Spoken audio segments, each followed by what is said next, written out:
Oh, yeah. What's going on, my friends? 3 o'clock chat here. NBA playoff doubleheader tonight at 5 on TNT. The Pacers at the Knicks. That series tied at 2. New York favored by 1.5. OG Anunoby will miss game 5 with that hamstring injury at 7:30. Timberwolves at Nuggets. That series also tied at 2. Denver is favored by 4.5. Rudy Gobert fined once again for showing the money gesture to the officials. Docked 75 grand. Fox Sports radio host and former college basketball player Doug Gottlieb has been hired as head coach of Wisconsin Green Bay. From the NFL, the Jets will play at the 49ers in Week 1 Monday Night Football. Rodgers, first game back after rupturing his Achilles in Week 1 last year. The Rip City Drive with Dwight and Chad is coming at you next. Wrestler Brian Cage from AEW will join us in the studio at 3:20.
I love it. Our producer, Michael Shacker, we had a lot of moving parts going on before the show started. He's hopping on one leg right now because he has to pee really bad. Oh, I'm so sorry. All right, you can go now, Shacker. Get after that, man. Oh, just one more thing, Mike. Could you hey, wait, I got a question for you. Well, He's liable to turn your microphone off. I'm excited, man. We got Brian Cage, AEW, coming in studio here in 20 minutes, my friend. I love it. He's a very strong, very big human. Yes, he is. But I'm very much looking forward. You don't get a chance to sit down one-on-one or two-on-one with a pro wrestler very often. And I think he's going to be a good interview, Chad. He's going to be terrific. Also, at the conclusion of our conversation with Brian Cage, we have extra goodies today. We have a ton of things. It's like Rip City Liquidators once again, but we have a pair of floor seats, which are like 3 rows back. Whoa. For the wrestling event AEW coming to Moda Center on Thursday. So just listen to us for a chance to go. Why don't you and me take those? You've already told me you're not going to the show on Thursday because you got something going on. Well, if I hadn't known they were floor seats in the 3rd row, I might have changed my opinion. I know, but you also are trying to be very delicate when it comes to your sports viewing because you don't want to impede on your wife's life. That's true. That's true. That's not a wise thing to do. No. All right. We got a lot of things going on. In fact, Nancy will be grabbing the tea time for our event coming up on Saturday. We're both going to work the phone tomorrow. Nice. Right at 7 a.m. to get the tea time we're looking for, Chad. I appreciate that. Thank you very much. The weather right now is spectacular. Yeah. A lot of things I want to get to. So Brian Cage coming up here in about 15 minutes. But I want to ask you this. LeBron James, probably about midway through the first quarter, decided to show up for the Cleveland-Boston Game 4 last night in Cleveland. And for LeBron James, well, there's a lot of moving parts with LeBron. One, he definitely desires a lot of attention. He's very good at that. He's very much a part of the look at me generation. No, yeah. But he always does everything with a purpose. There's thought that's put into why he does what he does, why he shows up where he shows up. And I'm wondering for you, why do you think he chose a playoff game, Game 4 in Cleveland with the Celtics and Cavaliers after the Lakers have already been knocked out? Usually the last place a basketball player wants to be after they get knocked out of the postseason is show up at a playoff basketball game for a team they don't play for. For years, Chad, that was the thing. If you're eliminated from the playoffs, you don't go near the other games. You don't want to be seen. And if you did, maybe had a brother playing or something, you go hide upstairs in somebody's luxury suite. Yeah, you don't let anyone see you there. Exactly. And that's why it was really weird. But I guess, Chad, it was just because that was his team growing up. His people, yeah. Big Cavaliers fan living there in Akron. Well, the reason why I asked you the question is this. There was a time when he was playing for the Miami Heat where he showed up in Cleveland for a game where I think it was Zydrunas Ilgauskas who had his jersey retired. Yeah. And everyone was like, hey, what's going on here? Pat Riley was not particularly thrilled at that decision by LeBron. And guess what? He ended up going back to Cleveland after he showed up. So my first thought was, like, is he considering his options here? Or is he trying to put pressure on the Lakers? Is he maybe wanting to bookend his career by starting in Cleveland, inning in Cleveland?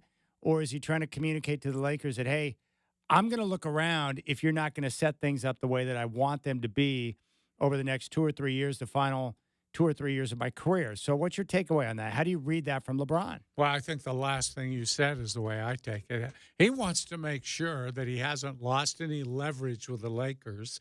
Going to throw a little scare into him because it's possible to believe, hey, yeah, I wouldn't mind ending my career with the Cavaliers, especially if I'm playing with Bronny right there near my hometown. And also, maybe I got a little better chance to win with the Cavaliers than I do with the Lakers right now. Yeah. So he might be trying to send that message out to the boys back in L.A. I agree. Now, assuming the Lakers would be open to drafting Bronny, his son, so they could play together, be on the same team. The only thing that Cleveland has in terms of an edge, well, I guess I can give it two things. One, he's from Akron, so he'd have a chance to go back home and bookend his career. But I agree with what you said. If you look at the way that the Eastern Conference is set up and the way the Western Conference is set up and the talent pool on the Cavs right now compared to the Lakers and the tools they have to work with, the pathway in the Eastern Conference is much easier. Yeah. So if LeBron truly desires a shot at getting back to the finals before he's done, I think that better chance exists in Cleveland more so than it does L.A. But outside of that, living where he lives in Brentwood, sunshine, access to the movie stars, and, of course, he's starting that phase for post-career type activities, getting in the movie business.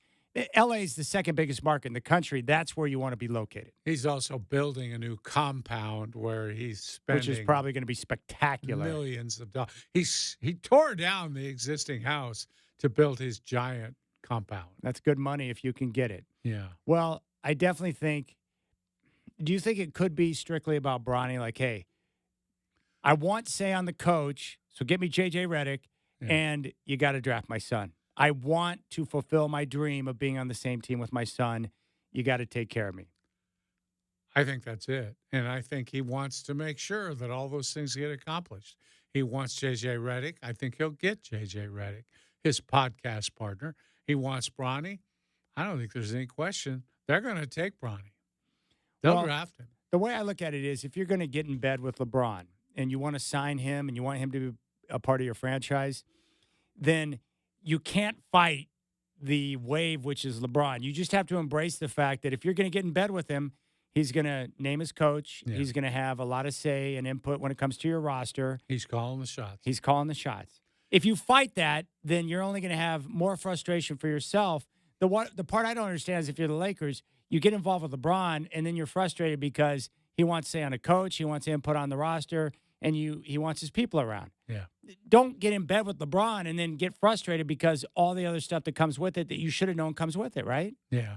Yeah, I thought it was telling, too. He showed up at the game with his wife.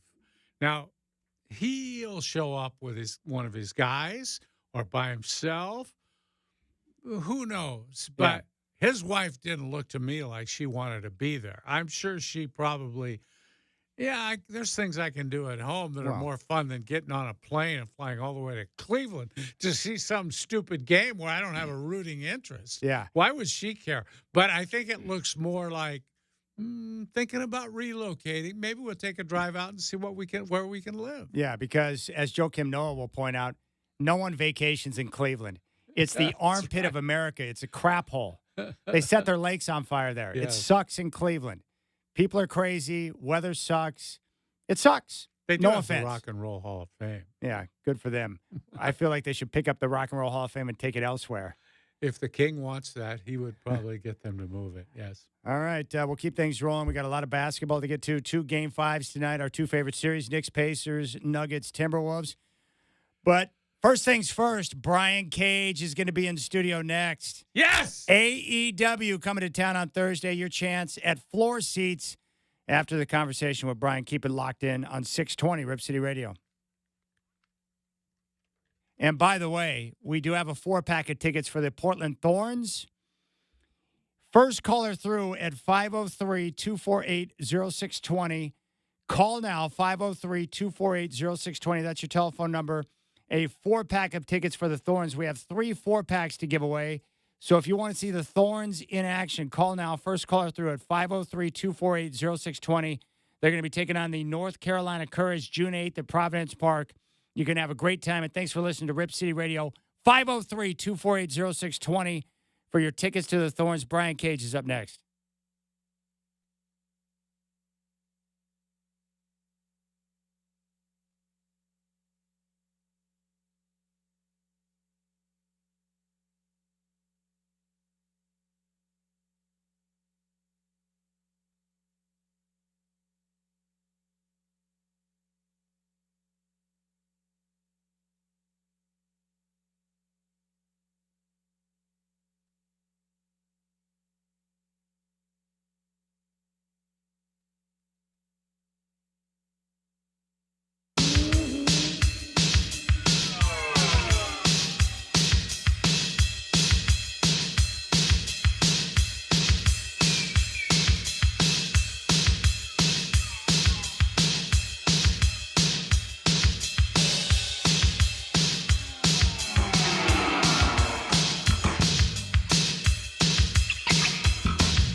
All right, AEW Wrestling is coming to Moda Center in a couple of days on Thursday, and joining us right now in studio is Brian Cage, the Machine. What's up, Brian? Great to have you in studio. Brian Cage, indeed. Thank you, sir. Thank you for being here. Having me. Yeah, looking forward to it. This is our return to Portland. We've been here once before, and we're back, ready to cash some checks, break some necks. Do the damn thing. No, I love it. I love your story. Like when you graduated high school, what were you, like 155? I indeed was. I was not the machine.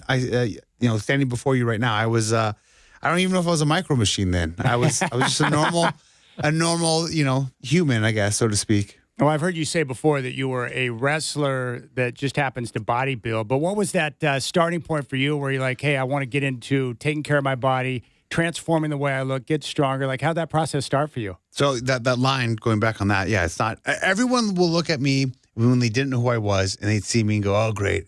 Here's some crappy bodybuilder trying to be a pro wrestler. I'm like, I'm not a bodybuilder trying to be a pro wrestler. I'm just a pro wrestler that happened to bodybuild. Yeah, I love that line. Yes, it's so good because it's, like back in the 80s, like everyone's gimmick and personality is the same. They're just jacked up 300-pound dude that, they had no athleticism, no ability, like they couldn't move. I mean, they look great, but like that was it. So they see me, especially in this day and age of wrestling and for the last several years, how it's evolved.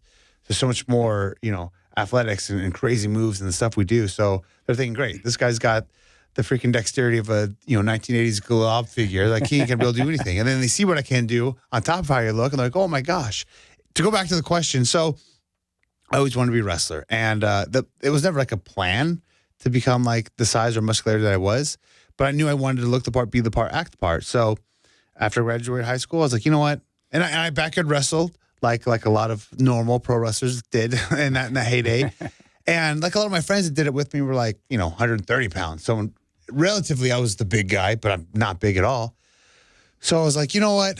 This ain't going to cut the mustard. If I want to go to wrestling school and I want to show up like for real, not just like, hey, I want to be a wrestler, guys. I was like, let me start taking it serious. So my PE teacher from high school was a friend of mine who was also a big wrestling fan.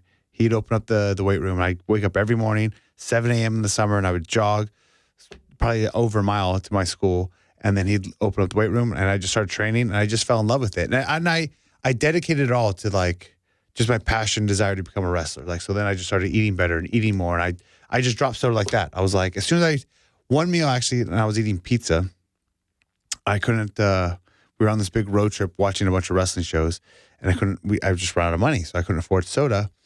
And we're eating pizza, and without drinking soda, I was able to eat so much more pizza. Not like pizza is obviously the king of nutrition, but though it tastes great, I just had this epiphany, like, wow.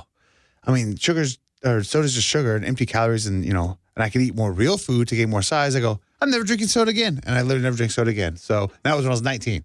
So we're going 21 years now. Brian, I've known wrestlers over the years, and one of their biggest complaints was the schedule and how hard it is to maintain a physique like you have with all the travel and everything, getting your workouts in, eating right, and all that. How hard has it been for you to maintain this? I mean, it's definitely not easy, but now it's just become my lifestyle. Like, and I just posted some pictures on my story, and I had some bodybuilder friends like, man, I don't know how you do it with all the traveling and on the road you did. And like, we got Mandy over here taking me around, but sure you see me in the car twice. When we came back from our earlier media appearance, I went right to the gym. I did all my cardio. I did a bonus workout because my real workout will be later today when I actually work out. And then I have my meal bags right here with more of my meals. So it's all about prepping and preparing. And it's really not that hard because I'm just so used to it. But I mean, it's either you fail to prepare or you prepare to fail right there with that. If you're not planning ahead, that's your excuse of it all. So it's very doable, very easy. But it takes a little bit of effort and planning ahead. And if I stopped wrestling tomorrow, I would still do it. It's just my lifestyle now. So, and I feel like too with wrestling though, it's like a prerequisite now for me as well. It's like whether you like me or not, I feel like if Brian Cage is on the card, I'm going to usually show up looking like Brian Cage should look. So like I can't not do it now. That's awesome. I've done 6 bodybuilding shows myself. Oh, dang. I've had the same workout partner for 32 years. So it's like a bond that we have. And so that's what I love. The things that you do and the way that you talk and the life that you live, like I understand it because I've been there and stuff. But the traveling with the food, like, you got to package this up. So you get your chicken, your rice, your sweet potatoes, whatever you got, you're taking with you. Vegetables are hard because they spoil, so you got to watch out for that. Then you got your water intake, all these different things. But what I love about you is that you understand that not only do you want to take care of yourself and it's part of your lifestyle, but when you get on stage and the persona and everything you're trying to present, you want to make sure you're in the best shape possible. And that's all the process and everything, and it pays off for you. Oh, for sure. And that goes with like staying ready. I'm about to like reach into my Batman utility belt down here, which is my little 6-pack bag. And like same thing, like, I used to talk about water. I have my ice cup, which ice will melt in it. I'll keep ice down all the time and keep refilling up with water. I have my other cup for all my shakes and pre-workouts and supplements. I do that too. I weigh out all my stuff, not only food, but all my so I don't have to bring the whole containers. I'll sit there. If I need 4 days of training, I'll weigh out 4 days of post-workout carbs, post-workout protein shakes, pre-workout, intra-workout, the whole 9 years. So like it's all in there, all organized. And I don't know any other way to be. But yeah, I when I was prepping for shows, because also not only do I live the lifestyle, but for a few years there, every bodybuilding show I've done and I've competed in, I've still wrestled and traveled every week, all week long, all the way up to the show. And then it's hardcore, right there. And people that haven't done one or the other don't realize how ridiculous that is. And then every Sunday after a bodybuilding show I've gotten up in the morning, I've done an hour of cardio, I trained legs, trained legs last week, and then I've flown or drove to my show that night as well. But then you look awesome the next day. So it's pretty incredible. I was actually going to do so I was going to go for my pro card back in 2015, and Lucha Underground, which I was part of then, they started the next season 2 weeks sooner than they were supposed to, and that was going to follow the week of the Miami Nationals. Like, no, I've been prepping for the show, my pro card, and they're like, oh no, we really need you on that weekend, and I'm like, what a waste, and we went back and forth, and I was like, we can't just film because it wasn't airing live, and we filmed a lot of stuff out of order. And he's like, no, we really need you that weekend. And we get paid per episode and the weekends we come down there. Yeah. So they're like, how about this? What if we paid you a bonus not to do the show? And what was awesome about that was, if you know too, bodybuilding, especially pro card, if I win, I'm only spending money. I'm not winning any money. No, that's what it is. So, yeah. You might get a trophy and a T-shirt, but and you might have to pay for the T-shirt. You're right. Well, no, and even that, which is crazy, the only sport, if you win a pro card, you have to pay for it. Yeah. Congratulations, you won the show. You can turn pro. Sweet. That's $500. Like, wait, what? Hold on. I don't get it for free. So when they pitched me that, I was like, well, okay, hold on. Moving on to something there. But, I'd already prepped. I was already in good condition. So I was like, all right, I'll do this show to requalify at least because I'm already in stage shape basically.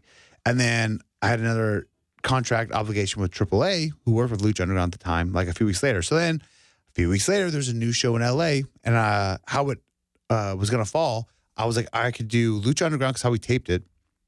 I could show up, do the prejudging, go to Lucha Underground, which usually filmed in the afternoon, like 4 to 7, show back up for the night show, because at that point, bodybuilding was always the last. As I could do it all in the same day, where I could wrestle and compete and do everything all in the same day. I had somebody to come film it and document it. And I was so stoked because it was going to be so challenging, but cool to be able to try to do. And then since it was a brand new show on the NPC calendar in LA, and they have so many shows out there anyways, they pulled it because there was enough contests. So then I was like, oh, and then after that, I was like, all right, I'm over. I'm not prepping anymore. I'm done. But it would have been so cool to have done that, just to have had that document and just done that experience. So, dude, he's a badass Godfather. I admire that so much, Brian. Yeah, I know. I've watched him work several times. But you mentioned high school, and I'm curious. I saw that you graduated in 2000. I know you get the question all the time. 2002 with Aaron Rodgers in high school. Did you know him? Yeah. No, what's funny too is Aaron was really cool. It's not like we're best friends, but I talked to him several times, and he was one of the cool, the cool kids, one of the popular kids. Still the football quarterback, but he wasn't, a dick like a lot of those type of people would be. Sorry if people are offended by that, but then maybe don't be a dick then. But no, he was cool, and he was actually not a big wrestling fan, but a wrestling fan. Yeah. And he would talk to me about, oh, did you watch it last night? Because he knew I was, I was out of the closet. I was one of the kids that wore the wrestling shirts to the school, and everybody know. And it was so funny because even though, especially that time, we're talking right before Attitude Era, late '90s, early 2000s. Everyone I felt watched wrestling. Even if you didn't like it, you watched it. It was so popular, but yet you were such a loser if you liked it, or at least admitted to watching it, even though everybody watched it. So me and the few of us that would wear, DX shirt or NWO shirt or whatever shirt, they try to say something oh, that crap's so fake, or this, that, whatever. But then when no one's looking, they'd be like, yo, man, did you watch Sting last night? And they would know everything. They always want to talk about it and act like it was like taboo. I'm like, dude, I know you watched it. Everybody watched it. Don't act like it's not cool. So I look at you now, though, and I think football player. But at 155, it would have been a little more Yeah, difficult. you know, too. I was a really big skateboarder all throughout high school as well. We actually we got a bunch of decks from Birdhouse at AEW did in Jacksonville when we were stuck out there during the pandemic. And I actually, now that I take one for myself, but I built a couple for some of the boys, because then we knew that I was a big skater, and I worked at a skate shop too. And actually, That's and awesome. Helico himself even said that the decks I was putting together were better than the ones that Darby Allin were putting together. So I'm just saying, you know, I got my skills. I got the little unknown hidden talents there. Yeah, I love it. We got Brian Cage here in studio. AEW coming to Moda Center on Thursday. Serious question for you: the workouts. I mean, you're a little bit lighter maybe today than you were, you know, several years ago. But you're a big guy with a big frame. Is the wrestling harder? Is it the travel? Is it the workouts? What's harder in your joints and your body now? I mean, obviously, there's you know, you can have a moment in a match where that's what really crushes you, hurts you, it's injured. But on just the day to day, if everything's going good, I got to tell you, the traveling is the worst. I've slayed a leg workout. I've had an awesome match, and then I've gotten off a plane where I just got hit by a bus. I'm like, what just happened? I was feeling pretty good, and you get out of there, and you're like, oh, especially like, at least now I have long enough tenure in wrestling where I get to pretty much, you know, pick and choose my flights. But, you know, you're coming up and you're having to do, you know, all the red eyes and all the first flights on the morning, especially too, like, you know, if you're red eyeing over, then you're up all day, and then you're at the show till 2 a.m., then you got a 6 a.m. flight. And also too, like, for a while there, like when the indies were really hot, and even though I was still doing Lucha Underground, even Impact, like I'd be working 4 or 5 times a week at some times. And we're not doing like a loop around Texas. It's like, oh, Washington, oh, New York, oh, Florida, oh, Chicago, you know, sure, all different time zone All every day. over. Yeah. So it's not like you're going like to Texas and going, oh, I'll go to Dallas, Austin, and then back to, you know, San Antonio, which all like within driving distance. Oh, you're flying all over the place. So like, yeah, that just starts to wreck your body for sure. But yeah, I mean, obviously, like the big injuries are from wrestling though. When it happens. Brian, I followed you a long time, and you really have paid your dues in this business. I think you've worked for a lot of different federations, a lot of different companies and everything. Do you ever get to the point where you get frustrated about the whole thing and say, God, I'm traveling all over. I'm not making, I mean, people don't understand. When you start, you're not making a lot of money, right? Guys lived out of their cars and stuff. Oh, for sure. I mean, like, I mean, again, too, when I first started too, that's like before, you know, indie wrestling was cool. So like my first year, I got paid $20 a couple times. Like the rest was for free. Like I was making no money, you know, or, you know, you'd go to sell an 8x10 for $5 or something. So, no, I mean, even getting signed developmentally to WWE, I wasn't making a lot of money. And then when I got released from there, like, cause I essentially was like, because, you know, they didn't have NXT where it was TV. So it was like out of sight, out of mind. So after I was under salary contract, you know, with WWE, I went back to like begging to get on shows again for $20 or $40. I'm like, this like such a humbling experience. I'm like, all right, you know what? I'm going to go out there. I'm going to grind. I'm going to put on a great show. I'm going to turn that 20 to 40 into 60 into 75 into 100 and so on and so forth. But I mean, it just, that's why the difference between people that are in this to try to like make money and people who do it just because they love it and want to do it. And like, yeah, I've done it for a long time. It's all I ever want to do. And yeah, thankfully now I'm making plenty good enough money where I can't complain. So haven't you just signed a new deal? They just I signed. I don't know how like it's so funny. I talked. Somebody asked me if I was ever going to, you know, would they ever see me in WWE? And I said, well, when my deal was coming up, and you know, I did have some talks back and forth, but obviously I stayed inside with AEW. So I signed that new deal, which was a great deal last year. But how that, I'm not even sure what podcast or whoever talked about it. However, it dropped. It all of a sudden broke over the internet as if I just now signed the deal. I'm like, what? That was like a year ago. But hey, better late than never. Whatever, I'll take it. Tony Khan, a pretty good guy. Oh yeah, he does all right. He's all right. That's his boss, just for people who don't understand. No, he's a great dude. That's one thing too. Like going back to it too. There's there could be pros and cons with both places, and a big pro too is how Tony is not only such a great human being and a fan, but then he treats us like actual human being, not like cattle. And you know, obviously I haven't been over there for a long time, and they got their own new stuff going on, and Triple H is under control, so I can't sit here and say I know how it is. It's different now. Yeah. But I mean, Tony treats us all fantastic, and it's so much more easygoing, laid back. I mean, the show right now, like, so if I would have gotten signed, and I have gotten re-signed before, where I've got my contract rescinded. Right when I got signed, I had torn my bicep in Impact. right before I was going to leave over to AW, and I'm freaking out, thinking like, great, now my contract's going to get rescinded. I'm going to be out of work for X amount of months until I'm healed. So, maybe I'll get signed in, maybe I won't. Who knows? All these questions. Tony hits me up and he goes, "Hey, don't stress, don't worry. I know you're probably thinking, you're going to lose your deal." He's like, "No, we want you. We believe in you." He's like, "Go get the surgery. Don't stress about it." Because I almost thought about not trying to get the surgery just to work around it. And he goes, and then he's like, "We'll sign you, we'll pay you, and whenever you're ready, just let us know and we'll bring you in." And then he even offered to fly me out to Jacksonville to have the Jags doctor do the surgery if I wanted. And the only reason I said no was because I already had it set up, and you have an X amount of time to repair a torn tendon off the bone before it scars down, and then it's like not necessarily unrepairable, but it just will have more complications. So I was like, again, it just speaks volumes. Whereas other places would very easily go, "Hey, you know what? Sorry, bad luck. Talk to us later." Because I get it. Why would you buy a brand new car and then go, "Hey, by the way, you can't pick up the car for 6 months, but it's yours. Yeah. Make those payments, and then you can come drive it later on." Yeah, Brian, I wanted to ask you this too. And you're a big guy, obviously. AEW has some smaller wrestlers. That's one of the good things about it. They give those guys a chance to compete, and they're often very entertaining.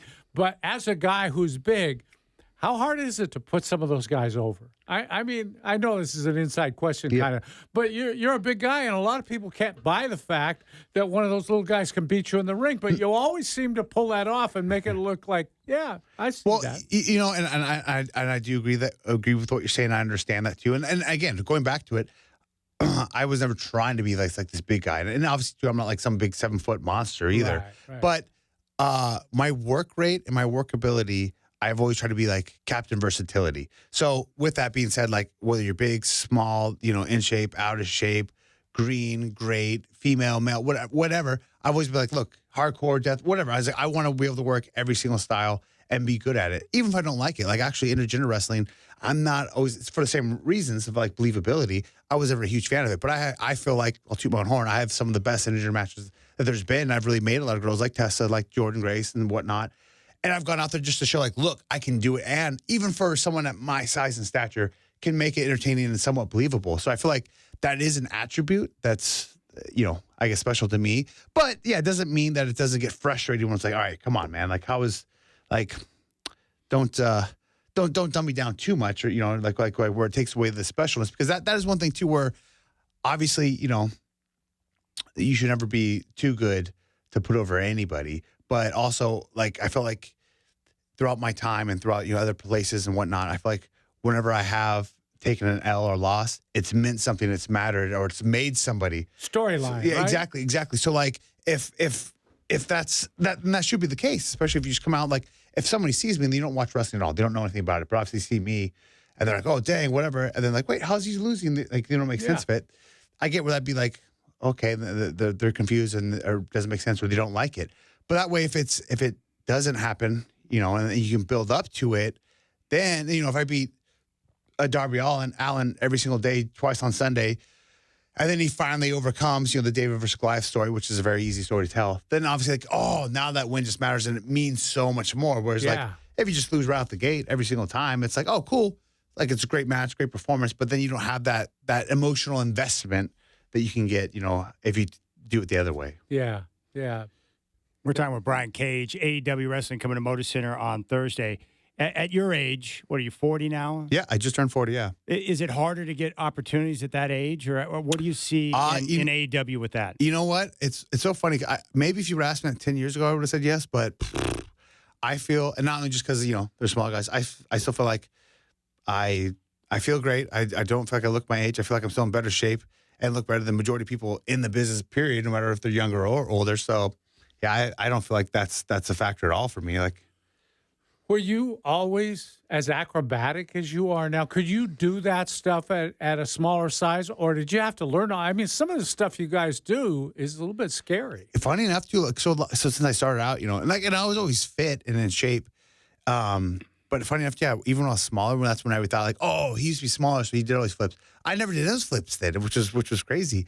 I didn't start doing more like dives and flips and springboards and all stuff until actually I was bigger, and I just tried to do them. And I was like, oh, let me just see, just messing around, because I jump off a diving board into the water, and I just tried to do it, and then I could. I'm like, well, that's pretty cool. And I remember like the very first time I was 6'9", and I did it just for fun. I don't know, like I knew I could do it, but I was actually working Roger Strong at PWG, and he had me set up like he was in 619. I mean, they all cheered like for the 619, and then and he wasn't going for 619, but whatever. I cut him off, and then they're all like, "Oh," and they're all booed. I'm like, "Do you want to see 619 that bad?" So I just put on the ropes. I was like, "Oh, okay, I'm gonna get my shit in," and went and freaking hit the 619, and everyone lost their minds. And I'm like, "Really?"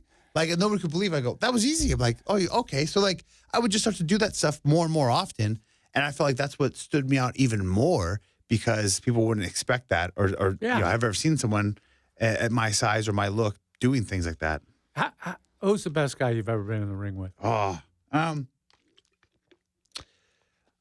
off the top of my head, probably Tyson Kidd, T.J. Wilson. He's so good, so freaking good. And it's a bummer that his career got cut very short, very short. But I mean, Bryan Danielson. Oh, he's phenomenal. Yes. We're talking like my favorite. It's so much. It's easier to make it more of a direct question as opposed to like a general one. So like you're like, okay, like what's some of your best matches in AEW, which then were to lower to like some of the best people you've worked in AEW. Like that'd be Bryan Danielson. That'd be a Hangman Page. Takeshita was really great. We had that match.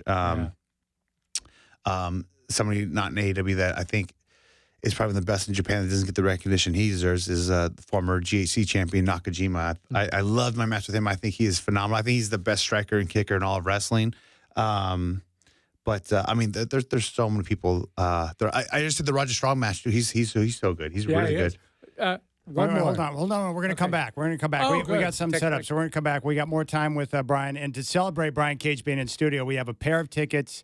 Third row on the floor that we're going to give away when we're done with our conversation with him. Well, so can I get those? Yeah. That's great, man. Brian Cage in studio. We'll come back more with him. AEW coming to Moda Center on Thursday. When we're finished, we will give away a pair of tickets on the floor, third row, to the event on Thursday here on the Rip City Drive.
All right, Rip City Drive, we're back. Brian Cage is in studio getting ready for AEW Wrestling coming up on Thursday at Moda Center. I was thinking about this. There's all these different guys out there, like golf guy, we got gym guy. But for someone like you, seriously, how often do you get hit up for fitness advice? Because I can see that happening like all the time for someone like you. All the time. Like, hey, bro, man, like, I'm just trying to work on my legs a little bit. You got any ideas? All the time, and every And I facet want of the life. quick answer, too. Oh, of course. That's why I said. I'll tell them. I mean, I have a few different go-tos, but one thing I'll say is like, listen, I'm not going to tell you anything you haven't already heard. Like, Yes. you're like, you haven't liked what you've already heard. You're hoping that I have the easier preferred method, and I go, it's not going to. Man, what do you eat? Oh, what do you do for your arms? Oh, how much can you bench? Oh, what do you do for this? It's always that.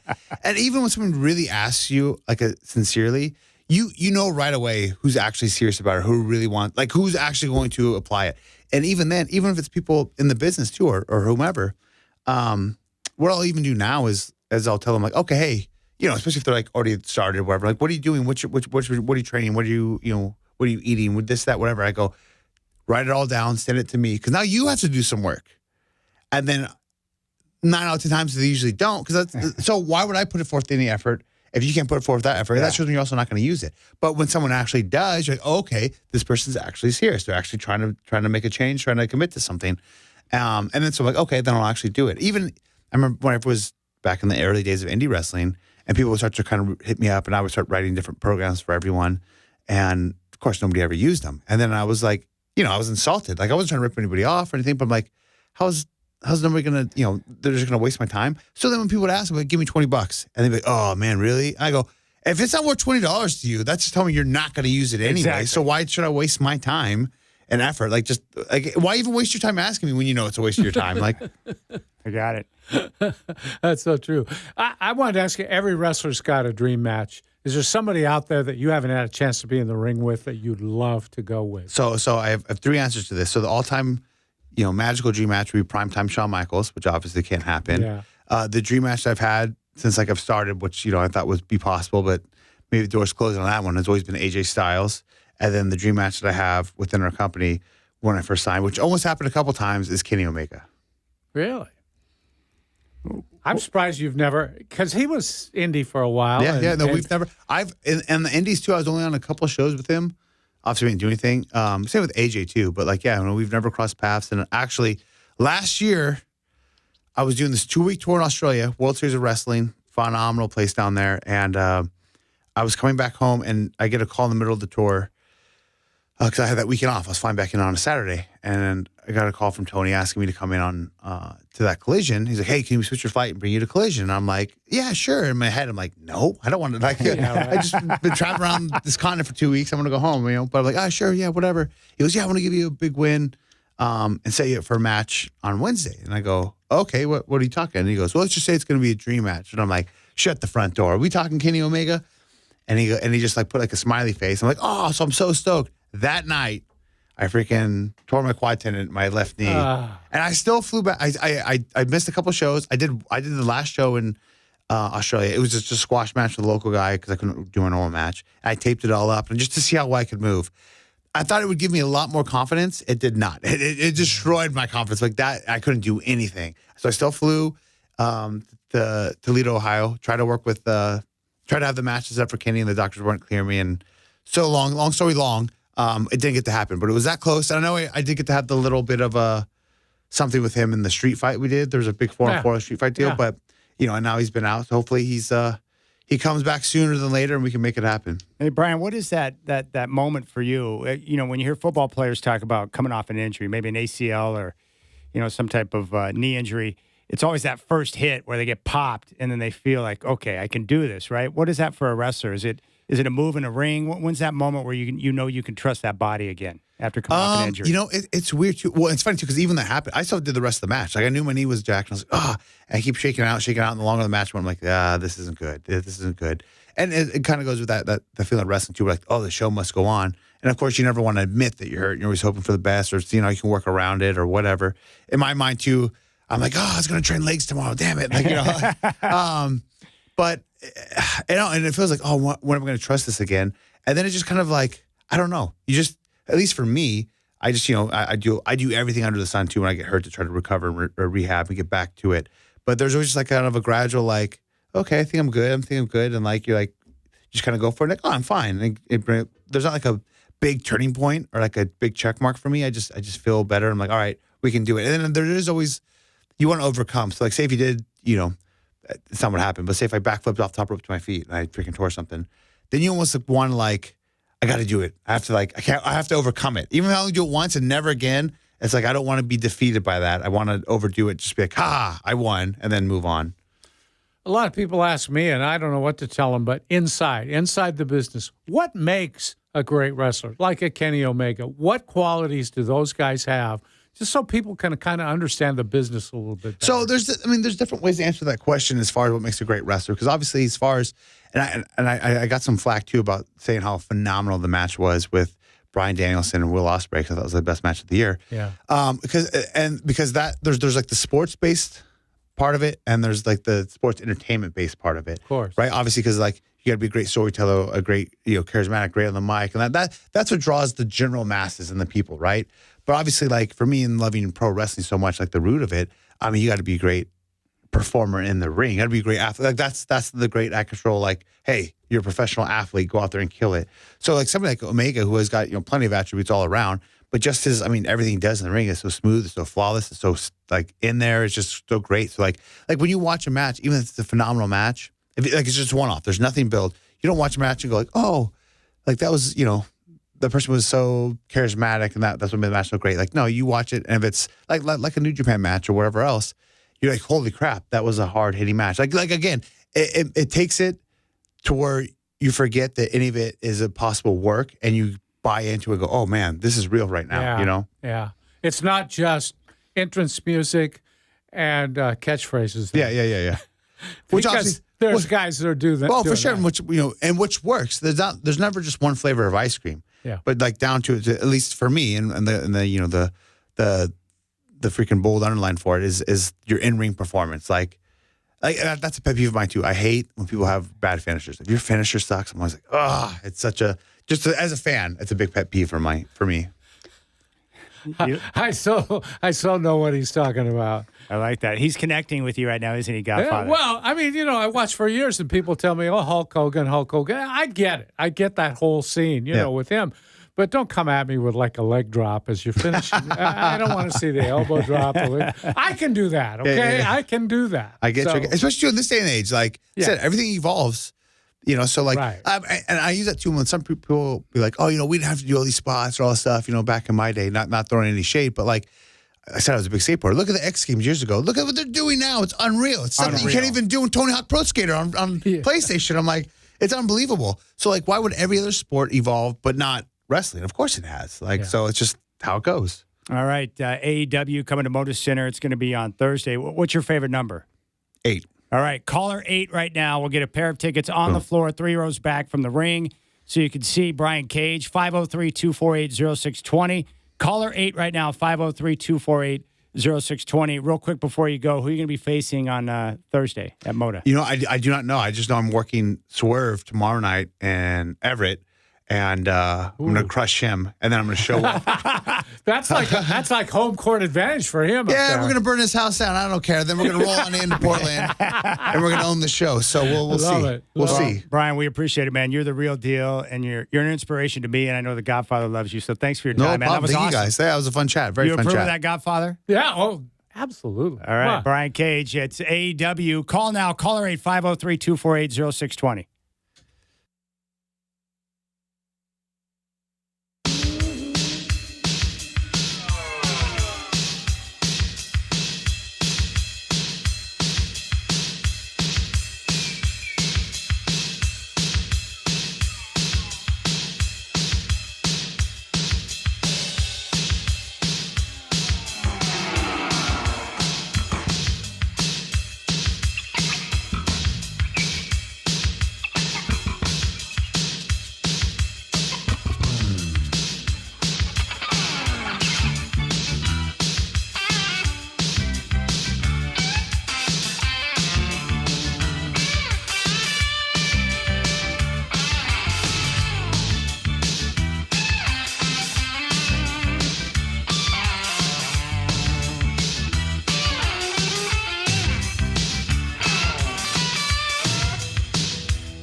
Oh, yeah. What's going on, my friends? It's 4 o'clock. We have an NBA playoff doubleheader tonight at 5 on TNT. The Pacers at the Knicks. That series is tied up at 2. New York is favored by 1.5, playing at the Mecca, Madison Square Garden. OG Anunoby will miss Game 5. Still dealing with that hamstring injury at 7:30. The Timberwolves at the Nuggets. Series tied at 2. The road team has won all 4 games. Denver favored by 4.5. Rudy Gobert, he doesn't care about money. Fined once again for showing the money sign to the officials. Docked $75,000. Doug Gottlieb, Fox Sports radio host, former college basketball player, hired as the head coach of Wisconsin Green Bay's basketball team. From the NFL, the Jets will play the 49ers in Week 1 Monday Night Football. Rodgers first came back after rupturing his Achilles in Week 1 last year on Monday Night Football. We got more of the Rip City Drive with Dwight and Shaq coming at you right now.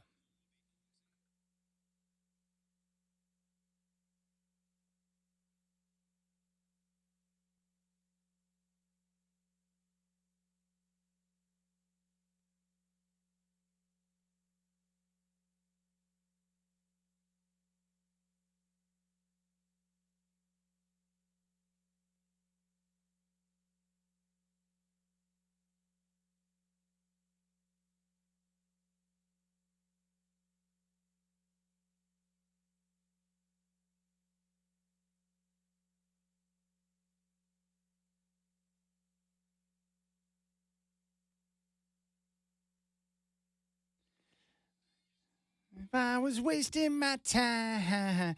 You ever notice, Godfather, how love gone wrong makes the best songs? And Phil Collins is a prime example of that. Yeah, it is. Love gone wrong, bad relationships. I love this song. They used to play this back when the NBA was creative with their commercials and their campaigns. Uh-huh. They used to have this as part of their NBA is Fantastic campaign. I That didn't was know back that. when the NBA was creative with their decision making. Yeah. But that was David Stern and not I was going to say, Skeletor. that's a different commissioner. The new reign of the new commissioner has been decidedly boring, probably as boring as he is himself, I think. Uh-huh. He did this at the concert, too. This is a great song. This is from the Face Value album. Can you get Phil Collins in studio? We got Brian Cage. I want to talk to Phil now. I'm down with Phil. You like Phil? I love Phil. right. Absolutely. I know, but there was a time where people got tired of Phil because he kept making #1 records, and he got all the airplay, and people just got bored of him, I They got guess. Phil fatigue. That's like the MVP thing. You vote for him enough times, you just get tired of voting for him. Do you think there's a such thing as Chad and Dwight fatigue? Or I'm Dwight and sure- Chad fatigue? I'm sure we've long past that. Call Nancy. Ask her, "Hey, you ever had Dwight fatigue?" Well, Oh. yeah, definitely there's some Dwight fatigue. I can tell you that. Oh, my goodness. Yeah, I keep mentioning, Chad and I are talking about taking a trip down to Phoenix, watch some games and stuff. Go. Good idea. Yeah, I want you to go Get ahead. me out of here. Yeah. All right. We have Hops tickets to give away. It's a Hops Ticket Tuesday.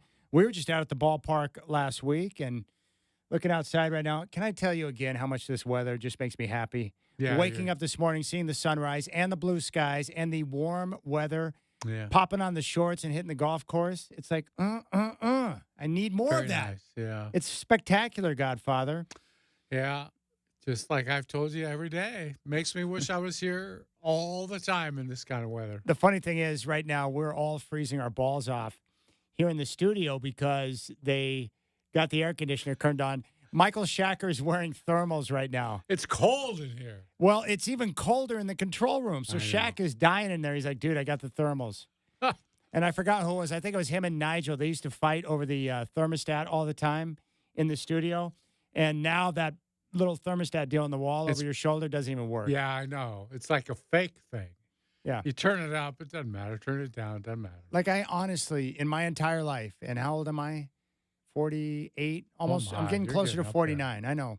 I have never seen my parents have a fight. And I'm not even joking. Like, Yeah. never. Yeah. But they do argue occasionally. But the one argument that seems to come up the most throughout the history of my time on the planet, the thermostat.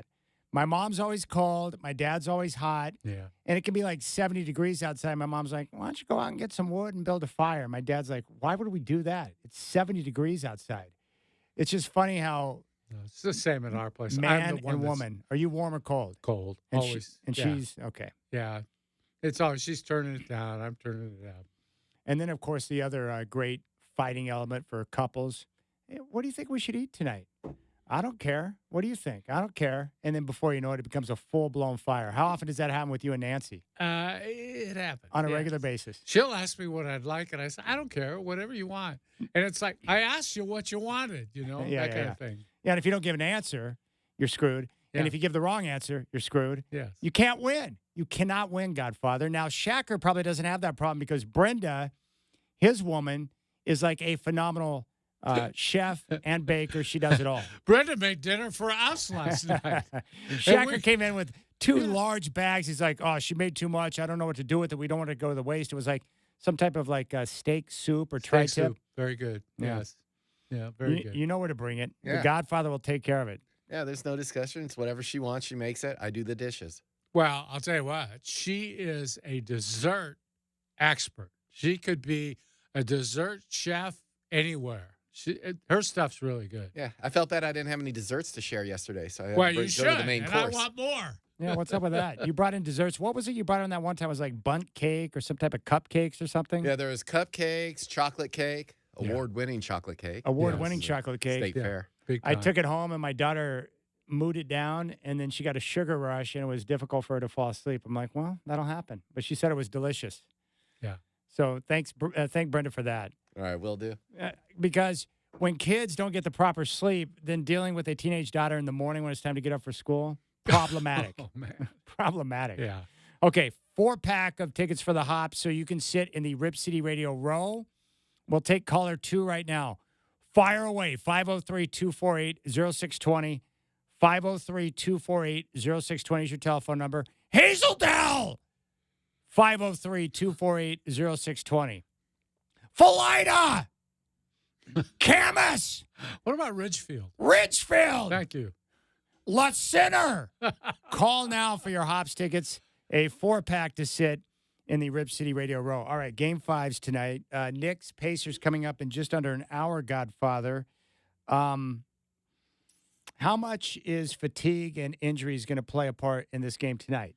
We do know that OG Anunoby's not available again with that hamstring injury. I just read an update that he's on the floor doing some things before the game. Still not expected to play, but at least there seems to be progress. The training staff knows, like, keep him away from Tibbs. Tibbs will talk him into going out there on the floor. That's right. Back to your original question. I think that the Knicks have just about had it. And when I think about being a Knicks player, what I think about is that guy sitting in the locker room right now saying, yeah, I think we can get it together and win one more game. God, though.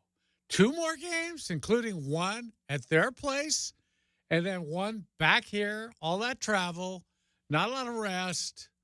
Man, that's a daunting task right there for a team that's just totally worn down, been playing too many minutes. What are the Knicks going to need to be able to pull it off and win this game in either Game 6 or 7? Heroic effort from Brunson, number one. They don't seem to be able to win without that. I agree. Without Brunson being Brunson, they don't have a chance. Yeah, and maybe they could win tonight without Anunoby, but they'd like to get him back for another game. The hard part with the Anunoby injury is that with his length and his size, his rebounding on both ends of the floor, his defense, like they don't have another player on the bench that can replicate him. He's a unique. Yeah, and they need the rebounds bad. Without the rebounds, they're in tough. That's how they've had such great success. Their rebounding, especially in the offensive glass, has been great. Josh Hart's been tremendous. So we'll see how it plays out tonight. But with Tom Thibodeau, I mean, do you put the blame on him for the attrition that his team has suffered, or do you applaud him for just letting his guys know, like, this is how it has to be done for us to have a chance to advance? I need Josh Hart to play 48 minutes, and you guys are just going to have to dig deep because we're shorthanded. How do you look at that? Well, there's some of that, and I respect the job that he has done this year for the Knicks. But at the same time, Chad, I just think he goes way too hard in the regular season, and this has been his pattern throughout his coaching career. He overplays his starters or his first 6 or 7 guys during the regular season, and that doesn't allow him to develop help off the bench so that when you need those guys, you have those guys. Now, to do that, you might have to lose a couple of games during the regular season by spreading your minutes out and just taking a loss once in a while in the interest of developing more bench players. He does not do that. He never has done that, and I don't think he ever will do that. And I think that's the consequences they're playing with right now. If you're Rick Carlisle, what are you telling your team right now as you get ready for Game 5? Run, run, run. Run them into the ground. Just keep going, boys, because they're deep. They don't have a lot of great talent, but they have a lot of guys who can play. And that's a real key. And Rick's a smart coach. Like I've said this many times. They don't defend, and he knows it. So it's obvious they haven't spent a lot of time worrying about their defense. They're going to try and put a big number on the scoreboard, and you got to match it. And I think this is a perfect time for that to work because I don't think the Knicks can lock them down defensively as well as they did earlier in the season. And I certainly am not sure the Knicks can come back with another 130-point game. I just don't see it. I guess the advantage for the Knicks is that when you're playing the Pacers, if you just run your offense, the looks are going to be there. Yeah. Just be patient, right? You don't have Right. to force it. They'll be there if you move the ball enough. And I think you better get off to a good start so you make sure you get your crowd into it. That's a home court advantage there, like most arenas are. I don't think it's too much more than the average one, but it's an advantage. You might need that energy from the crowd, so get them going early. Don't get yourself down by 10 or 15 points early because it kills some of the crowd. All right, important question. Who do we want to win this series? I guess the better question is, who would give Boston a better series, the Pacers or the Knickerbockers? The healthy Knicks would, for sure, I Okay. think. So you get through Indiana, and then hopefully you get OG Anunoby back for the Eastern Yeah. Conference Finals. And Right. then with their play and their defense and their physicality, they could give Boston some difficulty. Yeah, they win at least one game from them, maybe 2 or 3. I don't think they could beat them, but they can get a game or 2 from them, especially with the sort of malaise that the Celtics play with sometimes, the sort of devil-may-care attitude at home that cost them to play .500 basketball in the playoffs for the last 3 years at home. Yeah, they could get a game or 2 in Boston. I like Thibodeau. He reminds me of like that teacher that you had in high school or college that is a real pain in the backside because they give you a ton of homework. They give you a lot of reading assignments. They're really a pain, and the classes are hard, but you walk away respecting them. Yeah. And I feel like Thibodeau is the same way where I think he's a likable guy and a likable coach, and I think his players respect him, that he can't resist the temptation to let a game go. He wants to chase everything, and that means playing his guys big minutes. That's really the only knock I've ever heard on the guy. Yeah, for sure. And the one thing I've heard differently this year, Chad, is I heard Brian Windhorst a couple of different times. Now, he's been with the Knicks throughout this series. He said only 2 or 3 times in his career covering the NBA has he seen a team so connected and so respectful of its coach. That's cool. He thinks that they're really connected to him. They respect him. They do what he says. They believe in him. I have to think that's a little bit different picture of the coach than maybe players saw in his other stops. No question. And, coaches, they Yeah. will change with time, right? Maybe he's learned his lesson. Yeah, he's still overplaying them, but maybe he's learned how to coax that from them, and sell them on the idea that it's their best chance to win and best chance to be perceived as a great player. All right, Miranda has chimed in. Earlier in the show, I was making fun of Cleveland. I said that Cleveland sucked, and it was the armpit of America. Mm-hmm. Dear Skunk Vomit, good afternoon, Mr. Doing. Minor anatomy correction to your armpit reference. If God were to give the world an enema, he would do it in Cleveland. I stand corrected. You're right, Miranda. I screwed it up. That's the first time she's ever really. I mean, she didn't say something nice about you, but she didn't really correct you. She just made it worse. She went in deeper than you did. So I guess what she's trying to say is that Cleveland is the brown eye of the world. Yeah, something like that, yeah. All right, there you go. The Rip City Drive. We'll keep things rolling. We'll come back on the show. And when we do, we got a lot of different things we got to get to. Say it isn't so. Could this be the last few nights that we get inside the NBA with Ernie, Kenny, Charles, and Shaquille O'Neal? Painful to think about. We'll give you the latest on the TV deal, and it looks like Skeletor May have found his pot of gold at the end of the rainbow, Dwight. He's done it again. Man, not creative, spineless. Owners love him. He's just the anti-David Stern. It drives you crazy because I had a lot of respect for D. Stern. Yeah. I liked him. He's one of the all-time great commissioners who built and laid the foundation that the NBA stands on today and developed great relationships with big-time companies that really helped launch the NBA's explosion in the 80s. And then, like a lot of rich daddies, when they hand off the expensive car to their son, they drive it into a tree. And I feel like that's Adam Silver. That's what we've seen.